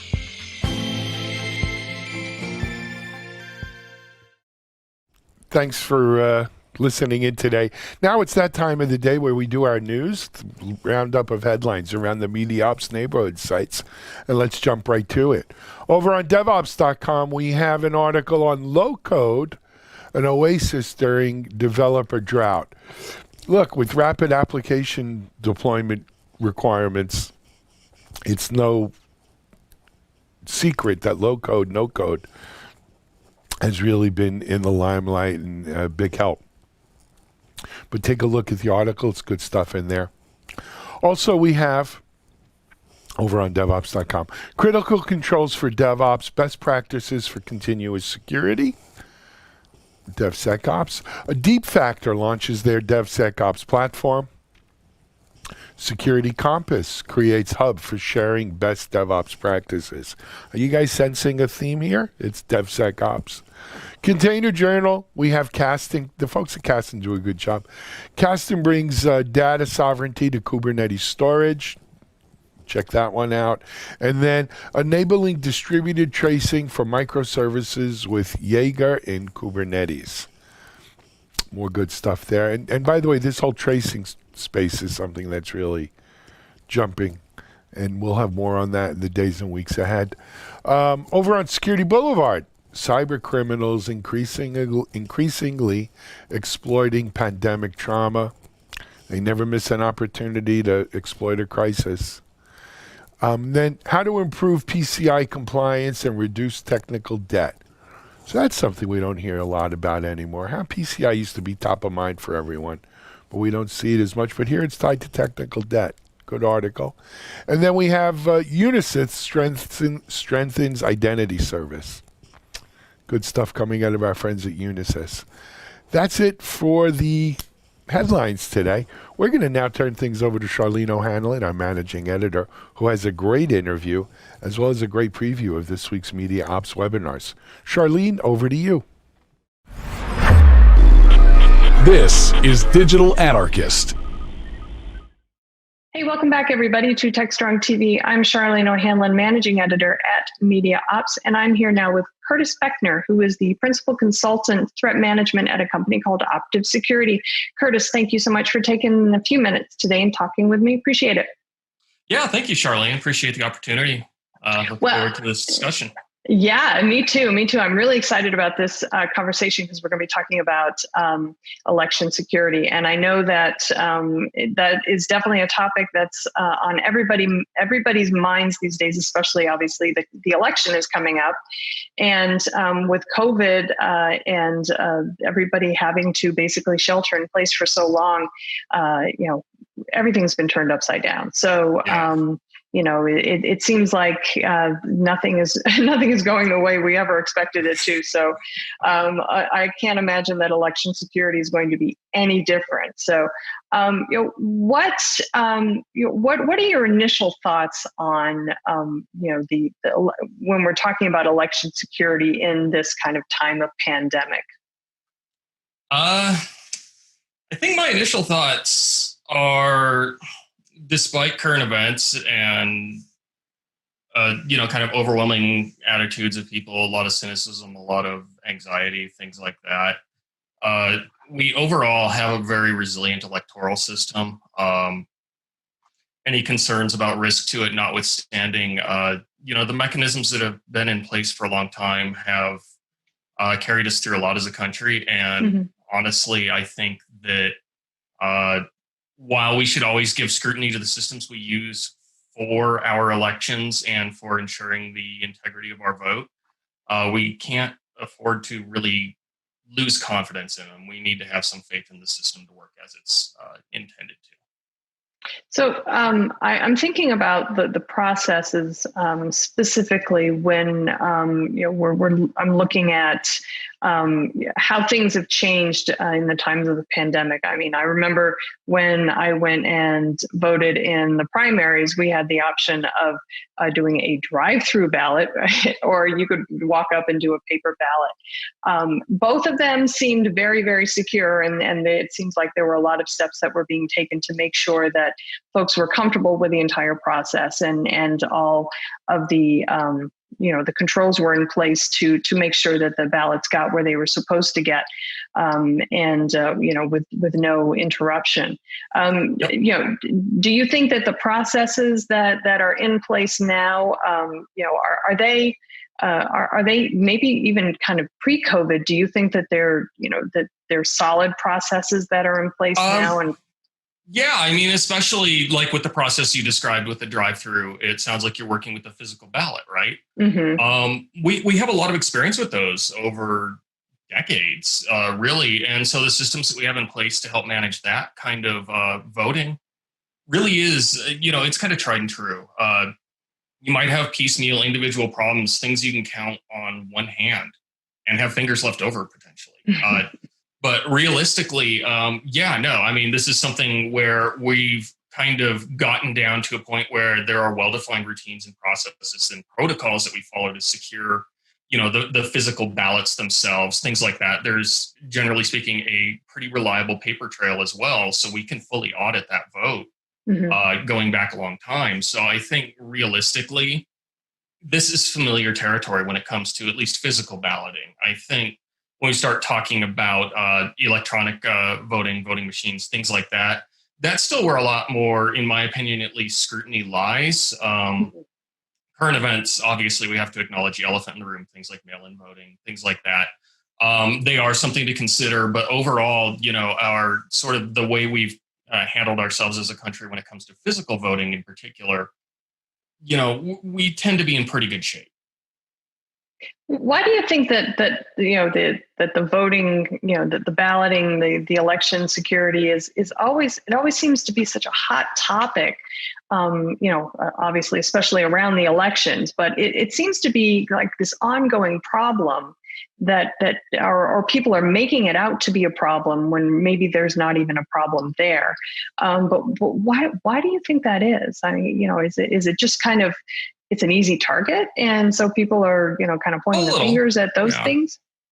I think it depends on the person who's concerned, right? Their unique background and, their experiences really are going to determine what they're worried about. Maybe they're worried about, this could be essentially some form of tribalism, right? Trying to preserve their status quo, something like that. It could be fear of the unknown in terms of, again, voting technology.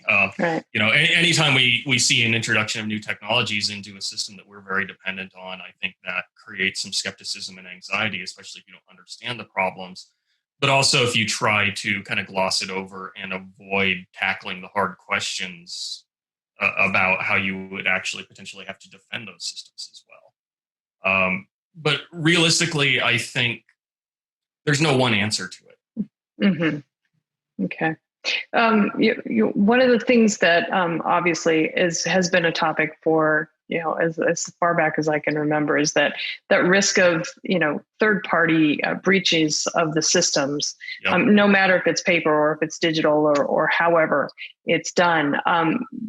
With this pandemic, are there any maybe different bad actors out there this time around that have kind of become a little bit more of a threat during this the pandemic, or I don't think that I don't think the lineup of suspects has really changed. Okay. I think our primary threats are arguably going to be largely other nation states. This is ultimately this is part of international relations and power. So, but that said, I mean, do you see those guys as being an even bigger threat this time around than the last time around, or any time previously? Yeah, absolutely. I think that they are different countries, different entities are going to support, different candidates or take different tactics, whatever the case might be, depending on what their overall objective is. I tend to argue that overall their interests are defined in terms of power, either gained or lost, and really they want to gain. But yeah, I think that they've seen since 2016 that between how you can interact with people through social media, things like that, to potentially influence opinions, there's also just a lot more interest in the overall value of seeing your desired outcomes through. And when you're talking about countries, technically speaking, yes, there's a budget for trying to attack these sorts of systems like against your adversary, but that's a very high budget. They can throw a lot of resources at it if they choose to. And I think that because some countries, have both high budgets, high skill sets in terms of how they can go through these kinds of operations, and they seek to or stand to gain a lot. Realistically, they're going to probably come at us pretty hard. Scary thought. Honestly, Scary they thought. probably are already. Yeah. Let's be real. We kind of know they are, but yeah. So what then can maybe organizations or states, agencies, government agencies, what steps can they take to kind of mitigate these threats to election security as much as possible? And what can we as voters do to make sure that our vote is protected as much as possible? So a few different ways that I think I would look at it. In terms of state governments, the Secretary of State office, and then county clerks, the entire voting process, top to bottom, essentially runs through some routines that have been built over time, to really ensure the integrity of the vote, especially, when we talk about physical ballots, like we were speaking about earlier. There's a lot of knowledge there in terms of how to manage chain of custody and things like that to ensure that the ballots are not tampered with. I think there's always a concern about insider threats when it comes to something like this. But there are vetting processes and things like that I, as far as my own familiarity with it has gone, we have these systems in place to help make sure that, the people that are doing this work are trustworthy individuals. And there's not just one person responsible for it. It's normally at least two, if not more people, so that you have a lot more oversight and there's a lot more scrutiny. I think that when it comes to things like electronic voting, there's a lot of valid concerns. Some people get concerned about the idea of an electronic voting machine being hooked up to the internet or something, but realistically, you need to look at the entire supply chain of that computer that it's running on. Where were the parts made? Did somebody have access to source code or, introduce some means of compromising that system? There's a lot of potential for scrutiny and concern there, and a lot of people that are very active in the in the field of election security, and in particular are dedicating a lot of their professional careers and time to speaking about voting machines will really say the same thing, that there's a lot of need to fully scrutinize the entire system from front to back. And, at the same time, even with those systems, what we really need are things like paper trails, anything that's auditable. I work in incident response, right? So the idea of breaches of networks and things of that nature. And really what we need in order to validate what has happened is evidence. And the absence of evidence, any destruction of it, makes that much more difficult to, kind of tell that story. And in the context of an election, we're talking about ensuring the integrity of the vote. All right. As far as what states can do, I think they're doing the right things when it comes to, especially with paper balloting, things like that. I think those systems still work pretty well. I'm not super concerned with that. I am more concerned with things like voter databases, voter registration, and that being hosted in databases that are online. If we see manipulation of voter registration, that can essentially disenfranchise voters or create other problems. Depending again on what that actor's objectives are, at least that can be problematic. From an individual citizen's perspective, I think the biggest thing is to ask questions to the people who run your local elections. These are ultimately your friends, neighbors. In a bigger city, yeah, you may not know people. I live in a very small town. I can guarantee that I can run into somebody at the grocery store who is directly responsible for running my elections, though. And really, it's not about being adversarial. It's just about discussing it. Sure. These are people just like you and me. They vote too. They care. Excellent. Well, Curtis, thanks so much for having the conversation with me. I know that this topic is going to be on everybody's minds right up until this first Tuesday in November and possibly beyond. So, thank you so much for having the conversation, and appreciate your time and your expertise. Yeah, absolutely. You're very welcome. Thank you very, very much for having me. You're welcome.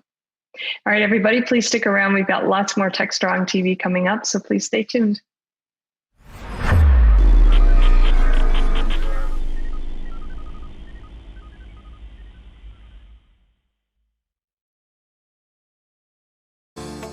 Disruption is occurring across every aspect of IT. Open source, cloud services, DevOps, and cloud-native software architectures are democratizing IT and radically transforming how business is done. The old ways of creating software and doing IT are being replaced with agile, flexible, faster, and cheaper methods, benefiting vendors and users alike. Accelerated Strategies Group is out to democratize access of industry expertise and knowledge. We use our expertise and experience to offer insightful, intelligent, useful information. It's called the Bumpy Road to Actionable SLOs, and it's sponsored by Instana. Now, I know a lot of organizations have thought about SLOs and have discovered in their trying to implement SLO methodologies that it's easier said than done. There are a lot of pitfalls involved, and as a result, a lot of organizations are failing or have failed in their efforts to really make SLOs work for them. So Instana, in this webinar, will be kind of walking organizations through the SLO methodology, ways that they can avoid those pitfalls and ultimately make their organization better for it by improving their maturity. The next webinar I want to let you know about is happening also September 2nd. This one is at 1 p.m. on DevOps.com. It's called To Scale Test Automation for DevOps, Avoid These Anti-Patterns, and it's sponsored by Tricentis. Now, a lot of organizations that have adopted DevOps methodologies and processes have obviously included testing as part of their CI/CD pipeline, but most of them haven't moved beyond unit testing. So this webinar will focus on some of the other tests that organizations can include in their CI/CD pipeline to make test automation more valuable to their organization. So they'll also be discussing some of the best practices for scaling and managing test automation across a diverse tool set using agile test management. So definitely worth checking out if you are if you have any questions or issues with your current testing setup and you want to expand it or just make it work for you a little bit better. The third webinar I want to let you know about is happening on Thursday, September 3rd at 11 a.m. Eastern. It's another DevOps.com webinar, and it is called How AWS and Circle CI Optimize Development Pipelines.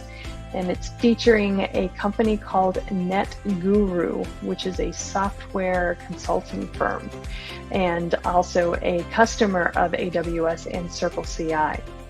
The webinar will focus on how NetGuru is using AWS and Circle CI to ensure quick speed to market and high code confidence for its clientele. It's a very diverse group of folks, lots of use cases there, and it's an excellent case study for you to check out. If you want to learn more about AWS, Circle CI, or how the two technologies can work together. All right, that's all I have for you for this fine Tuesday. Please come back on Thursday and get the next sampling of webinars in the webinars preview. Until then, I hope everybody stays safe. Thanks, Charlene. Thanks for the webinar preview and great interview with Curtis Fechner. Next up, we have Mike Vizard on the channel roundup, and Mike's guest today is the Cloudian CTO, and he's going to talk with Mike a little bit about Kubernetes storage issues. Here now is Mike Vizard. This is Digital Anarchist. Platform. So we're going to be talking about object storage, APIs, and Kubernetes, lions and tigers and bears. Oh my, Gary, welcome to the show. Thanks, Mike. Glad to be here. So I don't think a lot of people know much about Cloudian. So why don't you walk us through what it is you guys are doing, why unstructured data, microservices, and containers and APIs matter to folks, and put some perspective around this for us. Sure. So Cloudian, we're a startup. We were founded in Silicon Valley. So we came out of this history, this technical history of supporting large telecoms for their mail and content delivery systems. So we were always dealing with big data, and this opportunity came by where we saw the need for object storage software and unstructured data, and managing and handling all that data, just keeping on growing and growing and growing. So what we saw with storage is that once an enterprise or a company or a person has storage, it tends to keep growing and growing over time. And that's only been validated over the years since we started Cloudian back in 8-9 years ago. And what we have done is we've focused on a few particular things. One is our S3 API. So from the start, we committed to matching AWS's S3 API and making that the highest fidelity as possible. So that allows application developers to easily switch from AWS onto Cloudian and back and forth. So avoiding that type of vendor lock-in. So that has been one of our emphases. Yeah.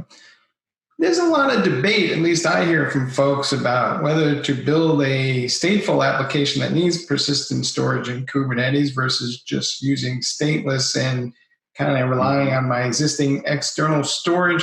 What's your sense of what the merits are for building stateful applications on a Kubernetes cluster using containers these days versus what other people may be inclined to do based on what they already have?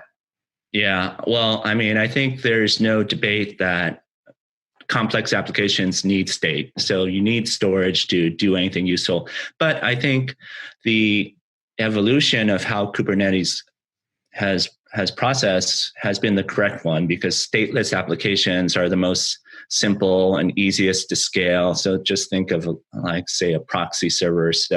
So for that, we want to dynamically scale the capacity of it, scale up, scale down without state. And to be able to manage those itself is a very important problem to solve. So focusing on that first for the Kubernetes world has been, I think, the very correct decision. And now we're getting into, okay, now I want to put more and more interesting applications in Kubernetes. But to do that, I need storage. I need, my training sets. I need to store my images. I need to store all this data my sensors are bringing in. And for that, you want to both bring in to inside Kubernetes. So I would say, like, of the dichotomy that you raise, I think both of those are needed. We both need state inside the Kubernetes itself.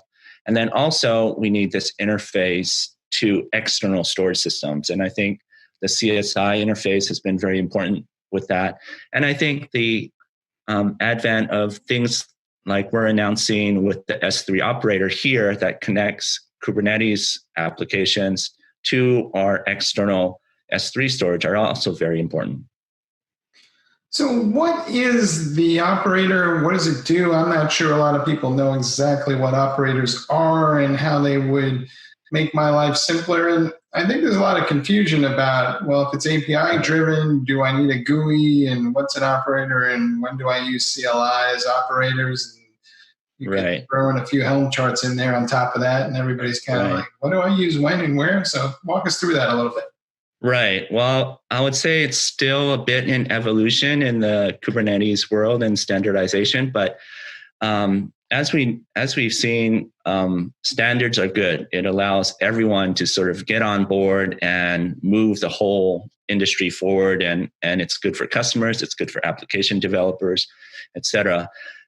So the operator framework is really an SDK, and it originally came out of the team that's now in Red Hat, but now it's being adopted wider at the Kubernetes level, and it provides a really good abstraction. So it's an API that allows the Kubernetes management layer now to run its own controllers to control third-party software, and that makes it very easy for third-party software now to start integrating into the Kubernetes framework. So through that operator framework, and as it continues to develop and evolve, this will be the framework where now you could have a single pane of glass to manage everything, not only the applications that you homegrown, but also external applications, databases, object storage systems, et cetera, through this framework. So it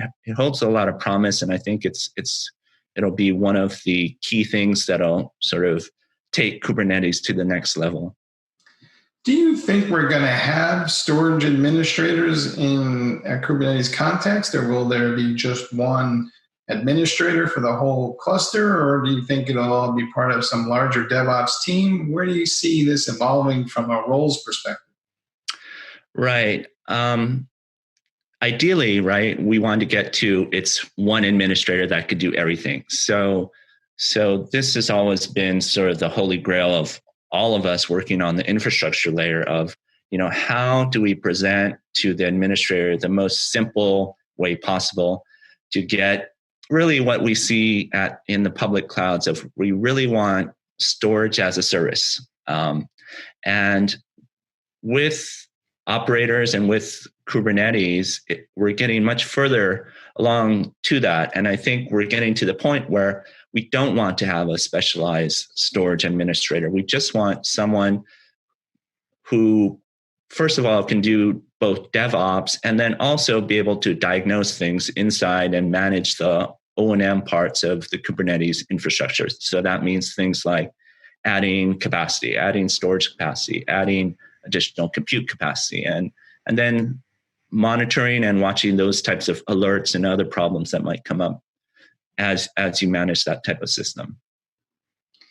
There's a lot of talk these days about hybrid clouds, and I wonder if people are overlooking the storage side of this conversation because they're pretty much like, we got virtual machines over here and containers and Dockers and we'll just move stuff. But it seems to me in a lot of these clouds, you can find yourself locked into the storage system and vice versa, the same thing on premise. So how important is portability in this hybrid cloud conversation? Well, it's huge. So as we talked about earlier, Kubernetes first focused on the stateless apps and now going to stateful because stateless is much easier, right? So we call this data gravity, and it's always easier to move compute to data than to do something else, and to do vice versa of moving the data around. So working in storage and talking to other storage people, the thing we hate the most is to move data, right? So that's just expensive. It breaks. You have two brain problems, et cetera. So that's an important aspect of it. I think the other aspect is what you raised is we want to avoid any vendor lock-in or any specific, tied to a particular technology that might dead end. So to that end, I think the S3 API and really the universal adoption of everyone on the S3 API has been very, very important. And that has allowed, multiple companies like ourselves to really, just assume that S3 is table stakes, build that first, and then continue to then differentiate and offer more to users and customers. So, to your point, I believe in the first day of any kind of IT class, they teach you that you need to bring the compute to the data, and that moving data around is the root of all evil, both from an expense perspective and a data security perspective. And yet we do it all the time. So how did we get into this mess, and how did we get out of it? Well, I mean, Kubernetes is helpful in that, right? So one of the problems is if you divide up the data plane and the control plane. So if you look at block and file and that history, they have a pretty well established both data plane and control plane. But when we go up to a higher level like object storage, so I think we've gone to the point where now we have fixed the data plane. So we all agree that S3 is there. And now the next hard decision is, how do we standardize on the control plane? So once we figure out, the primitives to how do you move data, how do you add, say 100 petabytes of new storage in my data center in Europe, or 10 petabytes in Asia, and how do you all connect that? Once we get those primitives all standardized, then I think this type of storage will be really usable and be able to make the next advance. So with Kubernetes, we're starting to get to that where we could see the sort of integration APIs that we need to get to that stage where we could standardize on this data plane API. And yeah, it's quite a big problem, but it's quite an interesting problem to be working on right now.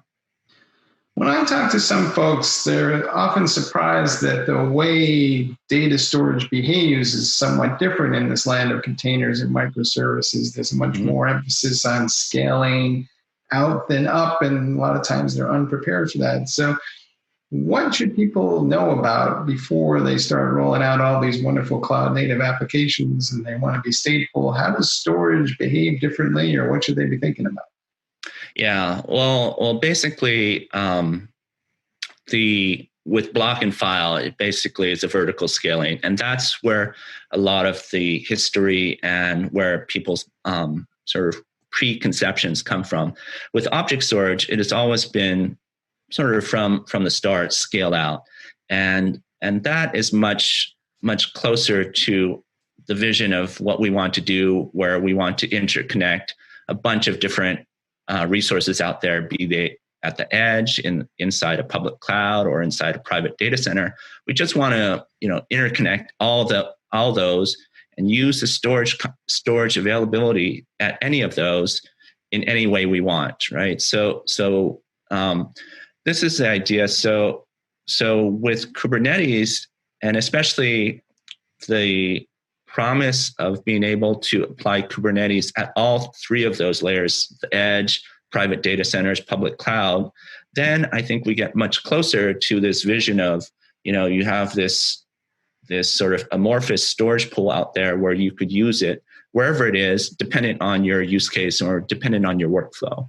And that's sort of where we want to get to, where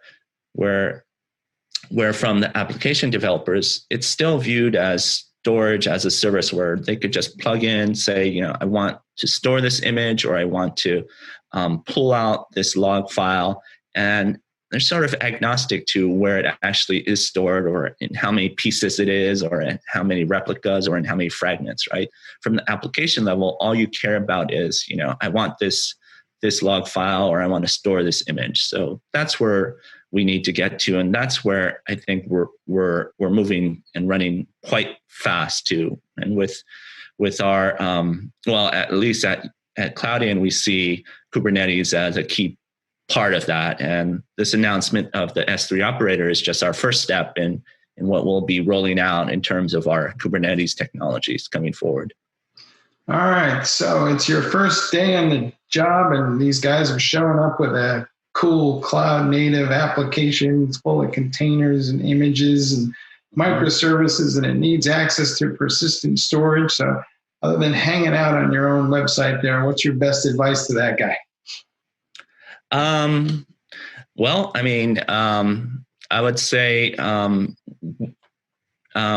there's a free link, free trial link for our software. It's very easy. You could use your existing SDKs for S3 to connect right up to our service. You could operate and manage, provision and deprovision storage dynamically from your standard Kubernetes way. And it's quite easy to get up and running. And we have some demo videos, et cetera, to get started. All right, try it. Hey, Gary, thanks for being on the show. Thanks a lot, Mike. All right, back to you guys in the studio.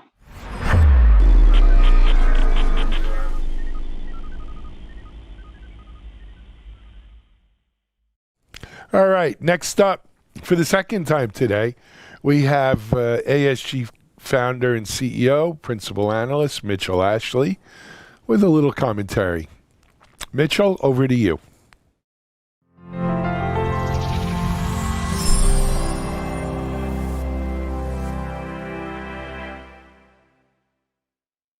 Welcome to Analyst Corner. Mitch Ashley, CEO of the Accelerated Strategies Group. Some interesting things happening in software these days with open source software in particular. It was just a few days ago, I think it was last week actually, that Rancher Labs donated a lighter weight Kubernetes designated instead of K8s as K3s to CNCF.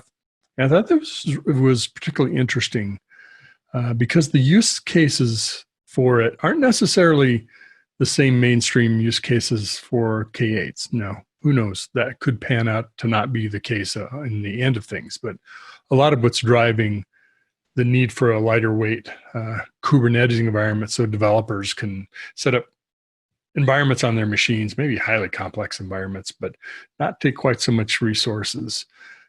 You could also, use it as sandboxes for doing testing or for doing development.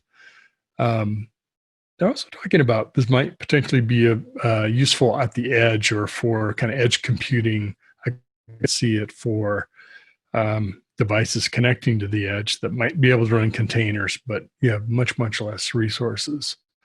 So it sounds really interesting, and I'm curious to see where this goes now that it's been donated to the CNCF, which goes to the larger kind of population of open source software and how that's used in our business climate today. I mean, whether you're on the production side in IT organizations, building a lot of infrastructure, applications, all leveraging, I'm sure, a lot of open source. At least we did when I was doing that kind of thing myself.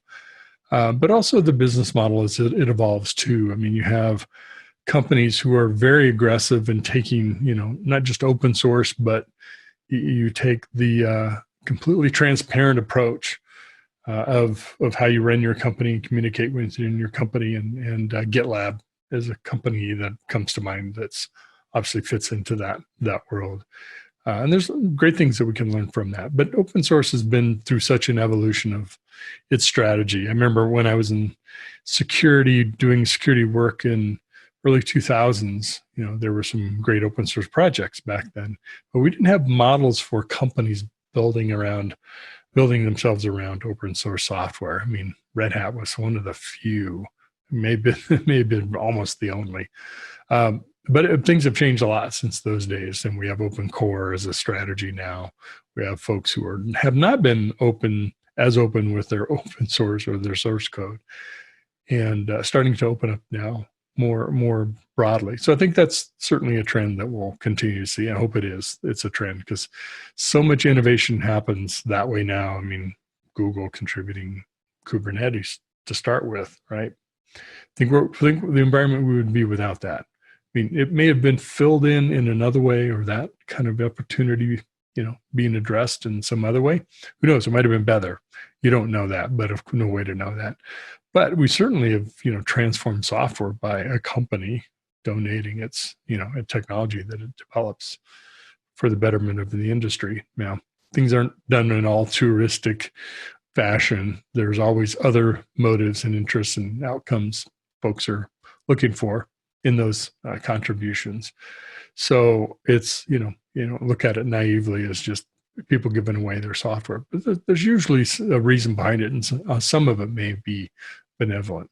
Anyway, point being, check out the new lighter weight distribution that Ranger Labs contributed to the CNCF. I'd be interested to see what you think the use case scenarios are for a lighter weight Kubernetes. I'm sure there are many, many more that I haven't thought of. And I'd love to have a discussion with you about that if you're ever interested in doing so.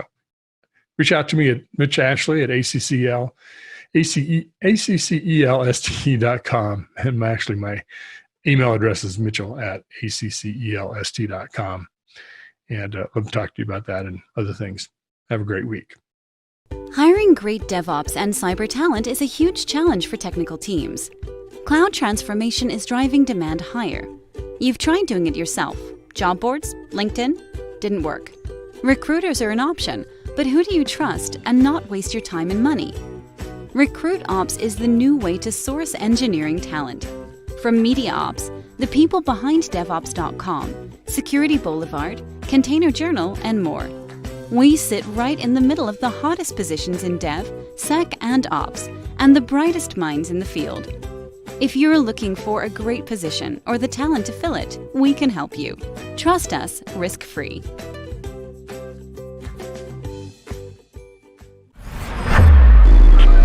This is Digital Anarchist. Well, I'm joined by Avi Shua, who's CEO and co-founder of a Tel Aviv-based company, Orca Security. Now, Tel Aviv, you're Tel Aviv-based, but I know you're a little distributed because you're in California. Is that right, Avi? It's correct. Absolutely correct. Probably not looking for any new office space right now. You're working remotely, I'm guessing. It went down on our priority list in the last few months to get a U.S. office. I'll put it that way. Probably did on a lot of people's list. So let me back up just for a minute. Well, it's good to talk to you. Welcome. Do us a favor and just introduce yourself, a little bit of your background, and then tell us about Orca Security. I know you've been around 2 years, but give us a little description of the company and what you guys do. Sure. So I'm, in fact, involved in cybersecurity since I was a teenager. Since I was 13, I was excited by cybersecurity. When I was 18, I went to the Israeli intelligence, to the cyber offensive unit, Unit 8200. I've been served there a decade. And immediately afterward, surprise, I continued my work in cybersecurity. I've worked with Checkpoint, which was during most of the time the largest cybersecurity vendor. I've been there 11 years, last 4 years as the chief technologist in the company. And around 2 years ago, I and another set of 7 co-founders, where Orca was founded by 8 co-founders, which is rather unique, left and started Orca, thinking that we can do cloud security in a completely different way than the way that it was done so far.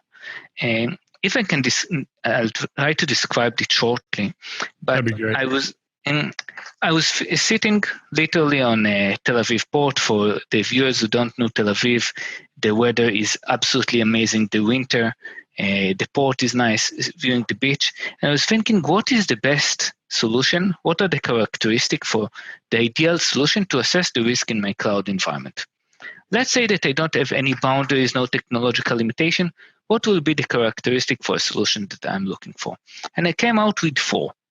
First, I want to see all of the risk in the environment. Naturally, I don't want to see workload risk. I want to see control plane. I want to see authentication risk. I want to see customer data which is not protected correctly.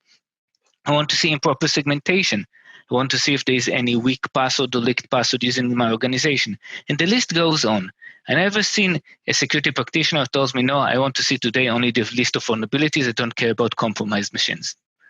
Second, I need it for all of my environment. The one thing that I always iterate in cybersecurity is the importance of coverage. At the end of the day, if you have something that protects 50% of the environment, guess what? The attackers will use the rest. And even if it's protect 95 and 5% is not, guess what? The attackers will use the rest. You need it for 1% of the environment. And preferably, you want it without friction. One thing that prevents people from using tools around is that you need to have so much or friction within the organization. To tell people you need to work differently in order for our solution to work. You need to install this tool. You need to change the configuration. People don't like to do that. So I want to do it without friction. And last, I need a humanly manageable number of alerts. The last thing anyone in the world wants is 10,000 alerts. And simply because there isn't 10,000 alerts that you need to handle. Likely 99.9% are real, but it doesn't matter to me. And there's a small list of things that likely matter to me. So if you look at this set of characteristics, we found that there is no solution. And I believe that this was due to the fact that everyone used the mindset of the pre-cloud, that you are handling physical machines, that you are handling things that connected via cables, that you must run an agent on. So you need to have a lot of friction by deploying tools or have tools that are very shallow. And we decided to break out of this mindset and build a capability to get all of these four characteristics in a cloud security solution. I'm excited to hear you say that because I've been advocating for, I would describe it a little different in a different approach, but I think it's towards the same goal, which is moving away from thinking about devices, right? Even the virtualized, et cetera, sort of the network view. Yeah, that's all part of it, but you have to also take a software view. You have to understand software architecture and cloud applications. So now you're talking about securing Kubernetes and securing the control plane that the application is communicating through, whatever that is, et cetera. I'm not saying that network engineers need to be software engineers, but you kind of have to know what things need to be secure and now it's the other 50% we just created that the network engineers didn't realize yet because they're not quite up on all the software. So I think you and I are thinking a little bit the same on this. Would you agree with that? Totally. I think that we are so much used to think in the metaphors of the on-prem world that it limits our capabilities to use the new world for what it is. If you think of a world as physical machine connected via network, physically you have no alternative. You need to run a piece of code on it or communicate from the network. If you think about that, when you probe a machine in a dark and cold network rack, you need to either run a piece of software on it or communicate from the network. Now, if you carry on this metaphor to the cloud, then you still think that the only way you can probe it is by running a piece of code or scan from the network. But guess what? These are not physical machine and there is no network. It's all software. They're so very temporal. This is they're here and they're gone. They go away. Yes, right? It's just a metaphor. And this metaphor limits us and don't allow us to use it for what it is. And effectively, this is what we do in Orca. We enumerate the software, we integrate with the infrastructure to enumerate and assess the risk deep to the bits and bytes, because all of it is just software. When you get this understanding for the virtualization for what it is, use the virtualization layer to scan the environment. And we do that without running anything on the environment or sending packets. And people are usually shocked when I tell them we're able to see all that without sending a single packet or running a single opcode. So they come, so what are you doing? Just reading logs? Say, no, we are reading the environment. The environment is not physical. It's a piece of software. We scan and enumerate the environment for what it is. And this is essentially the change of the mindset that must be happen in order to utilize the advantages of this new world. So I want to get to the report that you've issued around the state of cloud security. But before we do that, I think it'd be helpful for me and the folks that like to listen to these conversations to describe, if you think about the DevOps tool chain, the process of creating software, where does Orca Security fit into that, the flow, the workflow that happens, or the tool chain that's put together to support that workflow? So Orca is in fact a tool, I'll say, outside of all of this, an MRI that look at the environment. It doesn't care, so to speak, which DevOps tool you use, whether you use Kubernetes, use virtual machine directly, use OpenShift, or you wrote your own system or whatever CI/CD pipeline you use. The way it works is that you give the platform a read-only access to the environment, and it acts like your friendly MRI, scanning, seeing what exists, whether there is any specific risks, misconfiguration. And the difference is that it does it without changing anything in the environment. We don't require any agent, any network scanner, and still we're able to scan it. We do it by reading the runtime block storage from the side. Essentially, if you need to compare it, it's similar to an MRI. Some of our customers say it. Before the MRI, if someone wants to see what's inside you, they had to punch a needle in you or open you to see what's inside. The MRI uses an out-of-band channel to see your particles, build a model, and deduce the risk. So we are doing something similar without changing anything in the cloud. What we are doing is we are reading the particles of the cloud itself, the bits and bytes, the configuration. We build a model and probe it instead of touching the environment itself. Great. That helps kind of complete that picture. That's awesome. So let's talk about, you issued this State of Cloud Security report in 2020.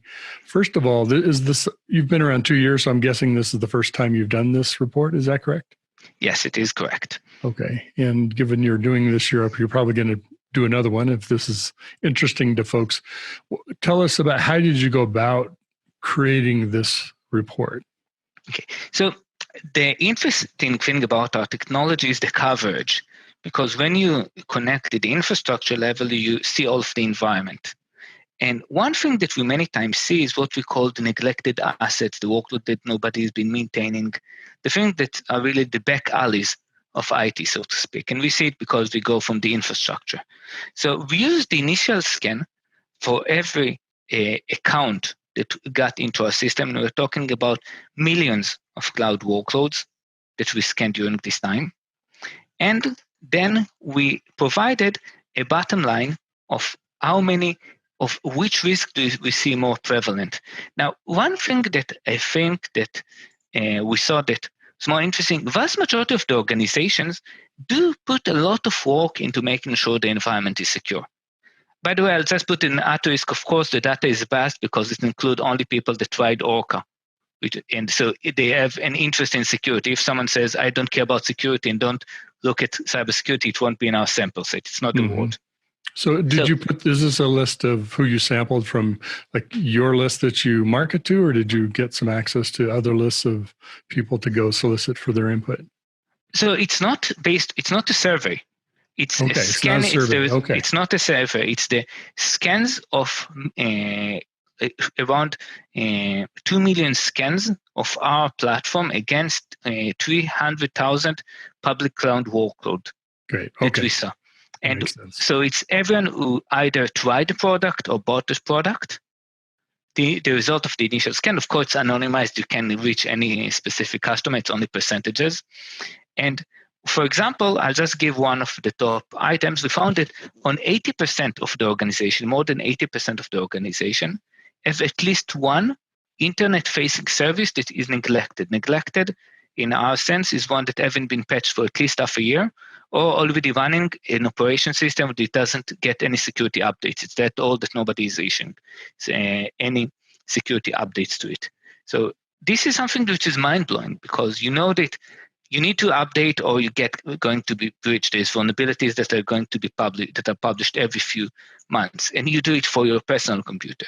So it's true, organizations do it for the systems, but there are always some that they miss. And they do it because they do it on a per asset basis rather than looking holistically. So 80% have at least one of these. And if you just talk about end of support operation systems, then around almost 60% of the organization have at least one internet-facing workloads running into unsupported operation system. This means something that the vendor treats as so old that it doesn't issue security updates for. You can't get the updates. And again, we're not saying that 60% of the internet workload are these, quite the opposite. But 60% of the organization, almost 60%, have at least one of these. And this highlights, in my opinion, the weak links that the attackers use to get the initial foothold.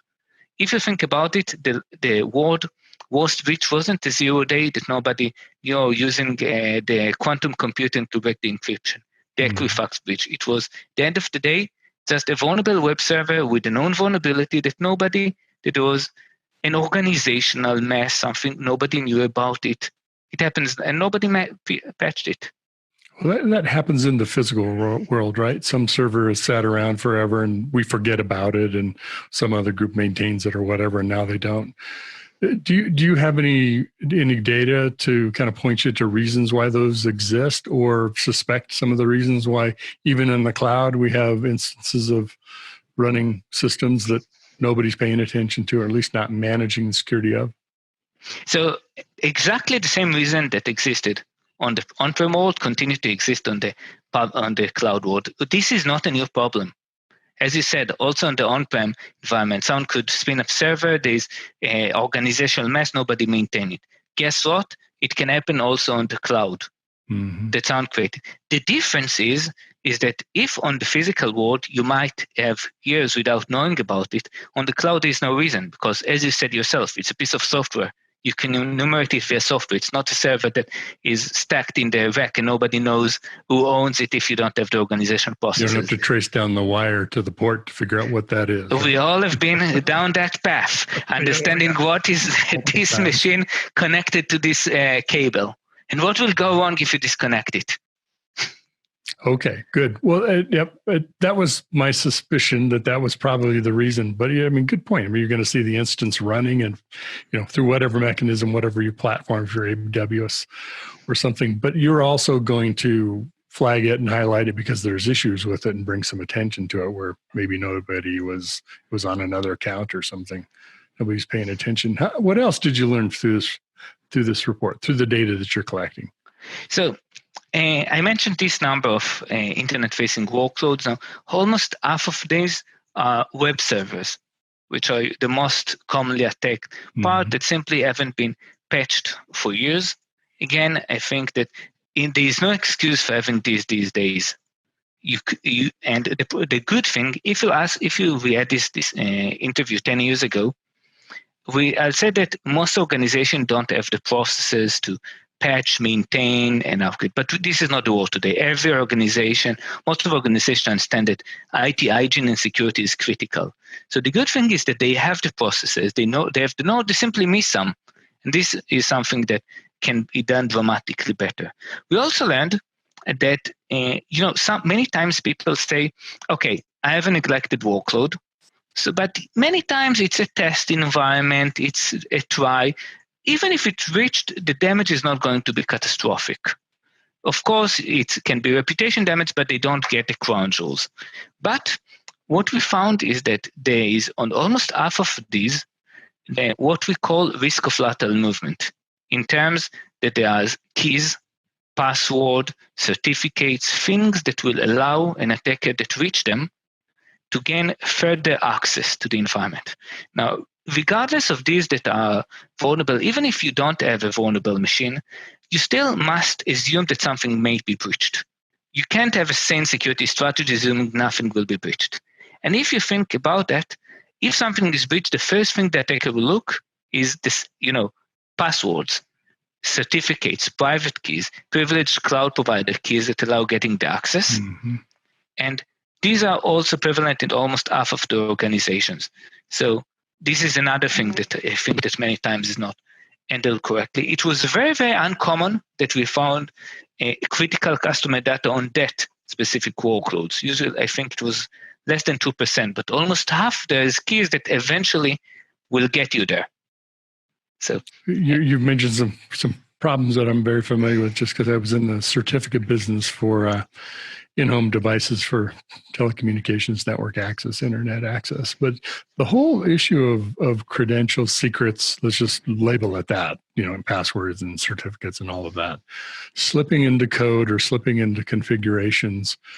And, we always had, as a service provider in the certificate business, we always had you'd think it's a joke, but it's happened. Somebody emailing you your private key back to you saying, what do I do with this? Well, nothing with that one because we'll issue another one. And don't do that with the next one. But it's interesting because we do rely more on, we use passwords, but we're also using tokens and certificates and secrets in that form that I don't know if everyone considers that security in the configuration of the software the same way you might for, credentials or something like that. I'll just put that certificate there. I couldn't agree more. There's so many places where people ask you in a compliance framework, is the data encrypted? And it's so easy to get something encrypted and so hard to manage the keys correctly because many times, yes, it's encrypted. Where is the key next to the encrypted data? And, people love to think that attackers will try to hack the encryption, to break it, to use multi-computer. No, they'll simply use the key that you've put in the wrong place. And so exposing this location where the keys are not stored correctly is critical. I think many times you see that there's places that you might not think of, but have keys that can access everything. For example, a DevOps machine, a monitoring system.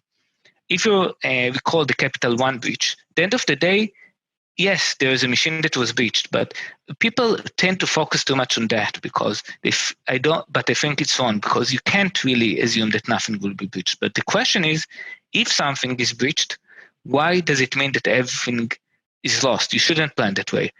Similar, we had the Twitter incident just a few weeks ago, or even less than a week. It's similar in a sense that, yes, you don't want your employees to be compromised. But if you have 1,000 employees that can change every piece of data, you have a problem. Because you can't assume that 1,000 people won't be compromised or lied to or used in a certain phase. You need to make sure that no single person can do everything, and at least according to the report, apparently every one of these 1,000 employees in Twitter could do whatever he wants in the platform. This may go to what you're talking about, thinking of security differently in the cloud, but in a way, we still apply the same moat approach to let's protect everything in a way that folks can't get in. But frankly, once they get in, that's where the real it isn't a question of are you going to be breached? It's when are you going to be breached? Because we all are or have or will, right? At some point, it's going to happen. And to your point, the breach may not occur on a particularly valuable system or with anything really valuable on it other than as a stepping stone to get to crown jewels, whatever it is, the directory and passwords and all that kind of stuff, or data, whatever that might be valuable to the attacker. So I think part of what you're saying or describing is thinking about it as yes, we're going to get attacked and breached. How do you prevent, how do you stop the hemorrhaging, if you will, to use the needle analogy like you used before, medical term? I completely agree. I think that at the end of the day, you need to divide your resources into both areas, making sure that the chances that you are going to be breached are low, but also this what if, making sure that at least the things that are the highest probability of being breached doesn't have all of the secrets that allow the lateral movement. Mm-hmm. Absolutely. Well, any other insights from your report that you issued you can tell us about? I'll just give two other interesting data points. First, we found naturally in things that are internal facing were dramatically more vulnerable. More than 77% of the customers have at least 10% of the internal workload is neglected, which means that they haven't been patched for at least a year. Sometimes we saw things that haven't been patched since 2011 and still up and running. I was shocked that it still can run these days. Or my theory of we're still thinking of it as a moat, walled garden, kind of, right? Protect the exterior, the edge, if you will. By the way, regarding the exterior, something that we saw is the definition of exterior is not that well defined in the cloud these days compared to what it was. I've been a checkpoint guy for most of my career. Yeah. And in the on-prem, it's very, very well defined. You have a connection to the internet, you put there a firewall, everything goes in and out. Inside and outside. Exactly. Choke point. You want to put security in your choke point. But in the cloud, it's not that case. It's very easy to create multiple ingress and ingress points that can be even not via network. That can be API calls to a shared cloud provider resource. Exactly. I'll just give a real example that we saw attackers use. Many customers use things like Bitbucket, GitLab, similar CI/CD pipelines. And if you think about that, by the nature of them, the external servers need access to your internal environment because they need to call API calls, deploy code, etc. So what do? You provide access. You open the hole in the security group or in the firewall to allow access from the IP addresses of these services to internal workload, which might sound fine because these are reputable companies. If you think more about it, it's very bad, and they also write it, but nobody reads. Or most of the people not read because this opens to any of GitLab or Bitbucket customers So everyone, including someone who bought a free evaluation license in Bitbucket, can run a piece of code that runs out of the same IP addresses, and now it have access to your internal resources. But we haven't patched or maintained or changed the default password of these internal resources. So this is another, mistake that because we are using external services so intimately, we can't really trust that what's internal is trusted, because internal is not a real well-defined term these days. Mm-hmm. What do you think that is? Is it software engineers who maybe aren't as far along in their security knowledge? Is it network engineers that don't know the software and kind of the service architecture that you're working with? Is it something else? What do you suspect? So I think that what happened in the cloud is that there's some change in the way that organizations operate. In the past, there were the software engineers, there's the IT engineer, the network engineers, and the software engineers needed to work with them to ask the network that will talk with the security guys and will open things. And this was a long process. Now, this is a thing of the past. First, everyone expects things to be out within weeks or days, not months. Yeah. And second, the power moved to the engineers, because nobody today allows, the engineer will open a ticket to the networking, which will allow that it will be reviewed by security. Many times the engineers have access to the cloud provider configuration, but that essentially is the code plus the network plus the security all in one.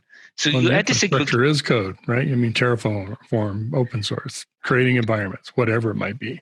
Exactly. But, segregation of duties, the fact that you want to have some person that make the laws and someone that is the judge, and it can't be the same person, is something that is due to the human nature. And the same, you don't want the person that is accountable for making sure the application is out tomorrow to also be accountable for the security, because at the end of the day, it will have different motivation. Nobody can understand everything. Don't get me wrong. You train the developers. You try to make them release things as securely as possible. This is the best ROI by far. But it doesn't mean that you can skip from monitoring and verifying that they are not doing mistakes. If we are into the healthcare analogy, say it's best giving education for good health, for training, for eating healthy, is definitely, and I can find dozens of researchers that support it's the best ROI for the health budget.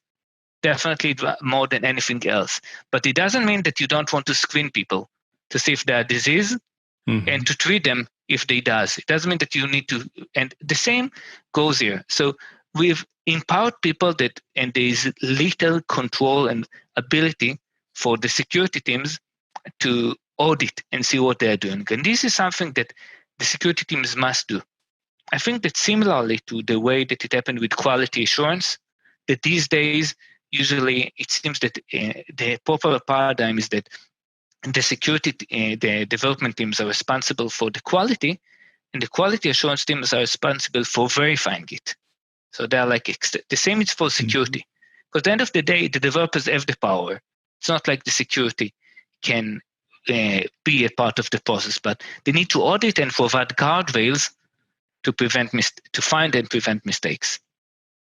Well, that's the whole shift left to, right? Empowering developers and our security people to be part of that process to secure things earlier in the process, as well as a number of other things.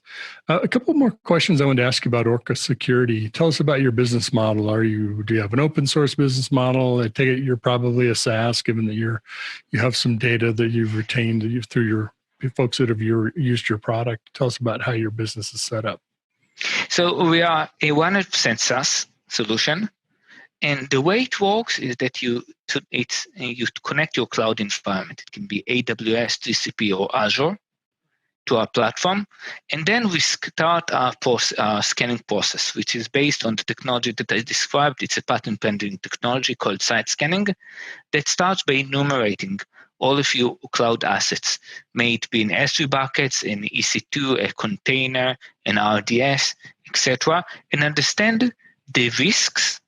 We look at each and every byte in the system. We can find vulnerabilities, misconfiguration, compromises, risk of lateral movement, customer data which is not encrypted correctly, and more. We're always adding more capabilities. But furthermore, we're building a graph of understanding the relationship between the different assets and how they are connected. And then we use this graph to understand the risks and what is open to what. So what is the lateral movement risk from one to another? Which vulnerabilities actually are meaningful because they are forwarded to the internet through a load balancer, where the other can be dramatically prioritized down because they're blocked by the security group configuration. Mm-hmm. And so we encapsulate that into our platform, our console, that can be also, of course, consumed via API, and it's subscription-based. So if you have a small account with 100 assets, naturally the price is much smaller. And if you are a Fortune 100 organization that have 50,000 cloud workloads, it's a different thing, but it's essentially the same platform. And imagine you have a kind of free entry level, so many devices or whatever for such a period of time for people to do a test drive. Definitely. One thing that I really love about the product that is different than what I've seen before is that I never urge people to buy before they try. Usually, in order to deploy technologies, it's a project of months. So you have to have a leap of faith before you buy it. Deploying Orca literally takes 90 seconds. And it's 90 seconds, not in a way that give me the keys to a kingdom, I'll change something and pray that it will work. We don't require any write access. It's read only. So we can't change anything. We had Fortune 100 organization that deployed us completely in a week. And it's not a week that they worked. They simply did it gradually. On the first POCs we done, before COVID, we had, it was funny, people used to ask for a face-to-face onboarding session with engineers because they used that onboarding stuff is hard. And we knew it's, 3 clicks. So what we did is we used to come and bring boxes of pizzas with us. And they asked for, and told them, we are going to finish the onboarding in 5 minutes. Let's set a feature and invest. And we had the time. Every time we finished. There's a picture that answers that question. Because everybody wants to know, what does it do? What does it touch? What does it do with what it touches? Yes. Well, this has been really fascinating, great. And congratulations on the issue of your report. Some really good information. And since you've collected that data, I was mentioning earlier, I imagine this is probably going to be an ongoing report you'll issue on annual or some regular basis.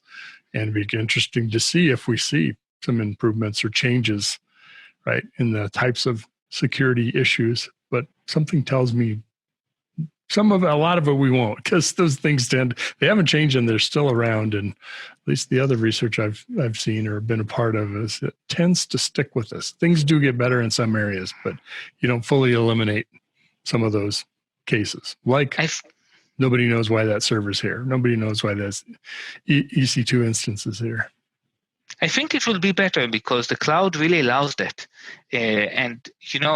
Nobody knew what this instance, but there's no reason not to know what's in this EC2. It's not a box that collecting dust. It's a piece of code. Not a black box. Yes. And, I really, as you have been a lot of time, I really think that the focus of cybersecurity is getting dramatically higher in most of organizations. They understand that this is one of the top challenges or thing that can take down businesses.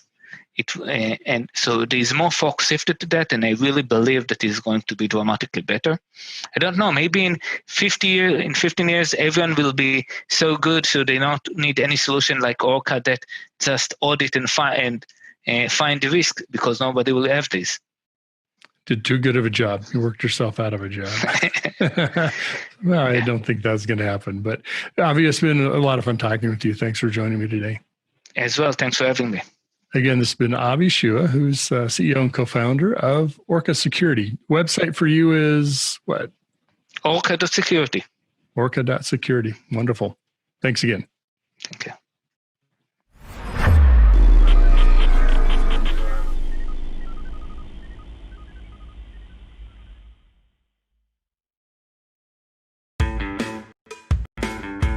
Join topic experts and peers for a Splunk virtual event. Observability to enable your digital initiatives. Are your apps and services distributed in the cloud, getting refactored as microservices, or becoming more complex? If they are, you must factor in observability. Observability is all your data to help you find unexpected failure conditions, explain why they happen, and resolve them fast. This event is about the challenges, opportunities, and best practices to successfully build observability into everything you develop, deliver, or monitor. Register today. Okay. I think that's going to wrap up today's show for Tuesday, September 1st. You know, if you've been sleeping, it's time to wake up. September's here. We'll be back on Thursday with fresh content. Tomorrow is a repeat. And until then, this is Alan Schimmel, hoping you stay safe, stay well, stay strong, TechStrong.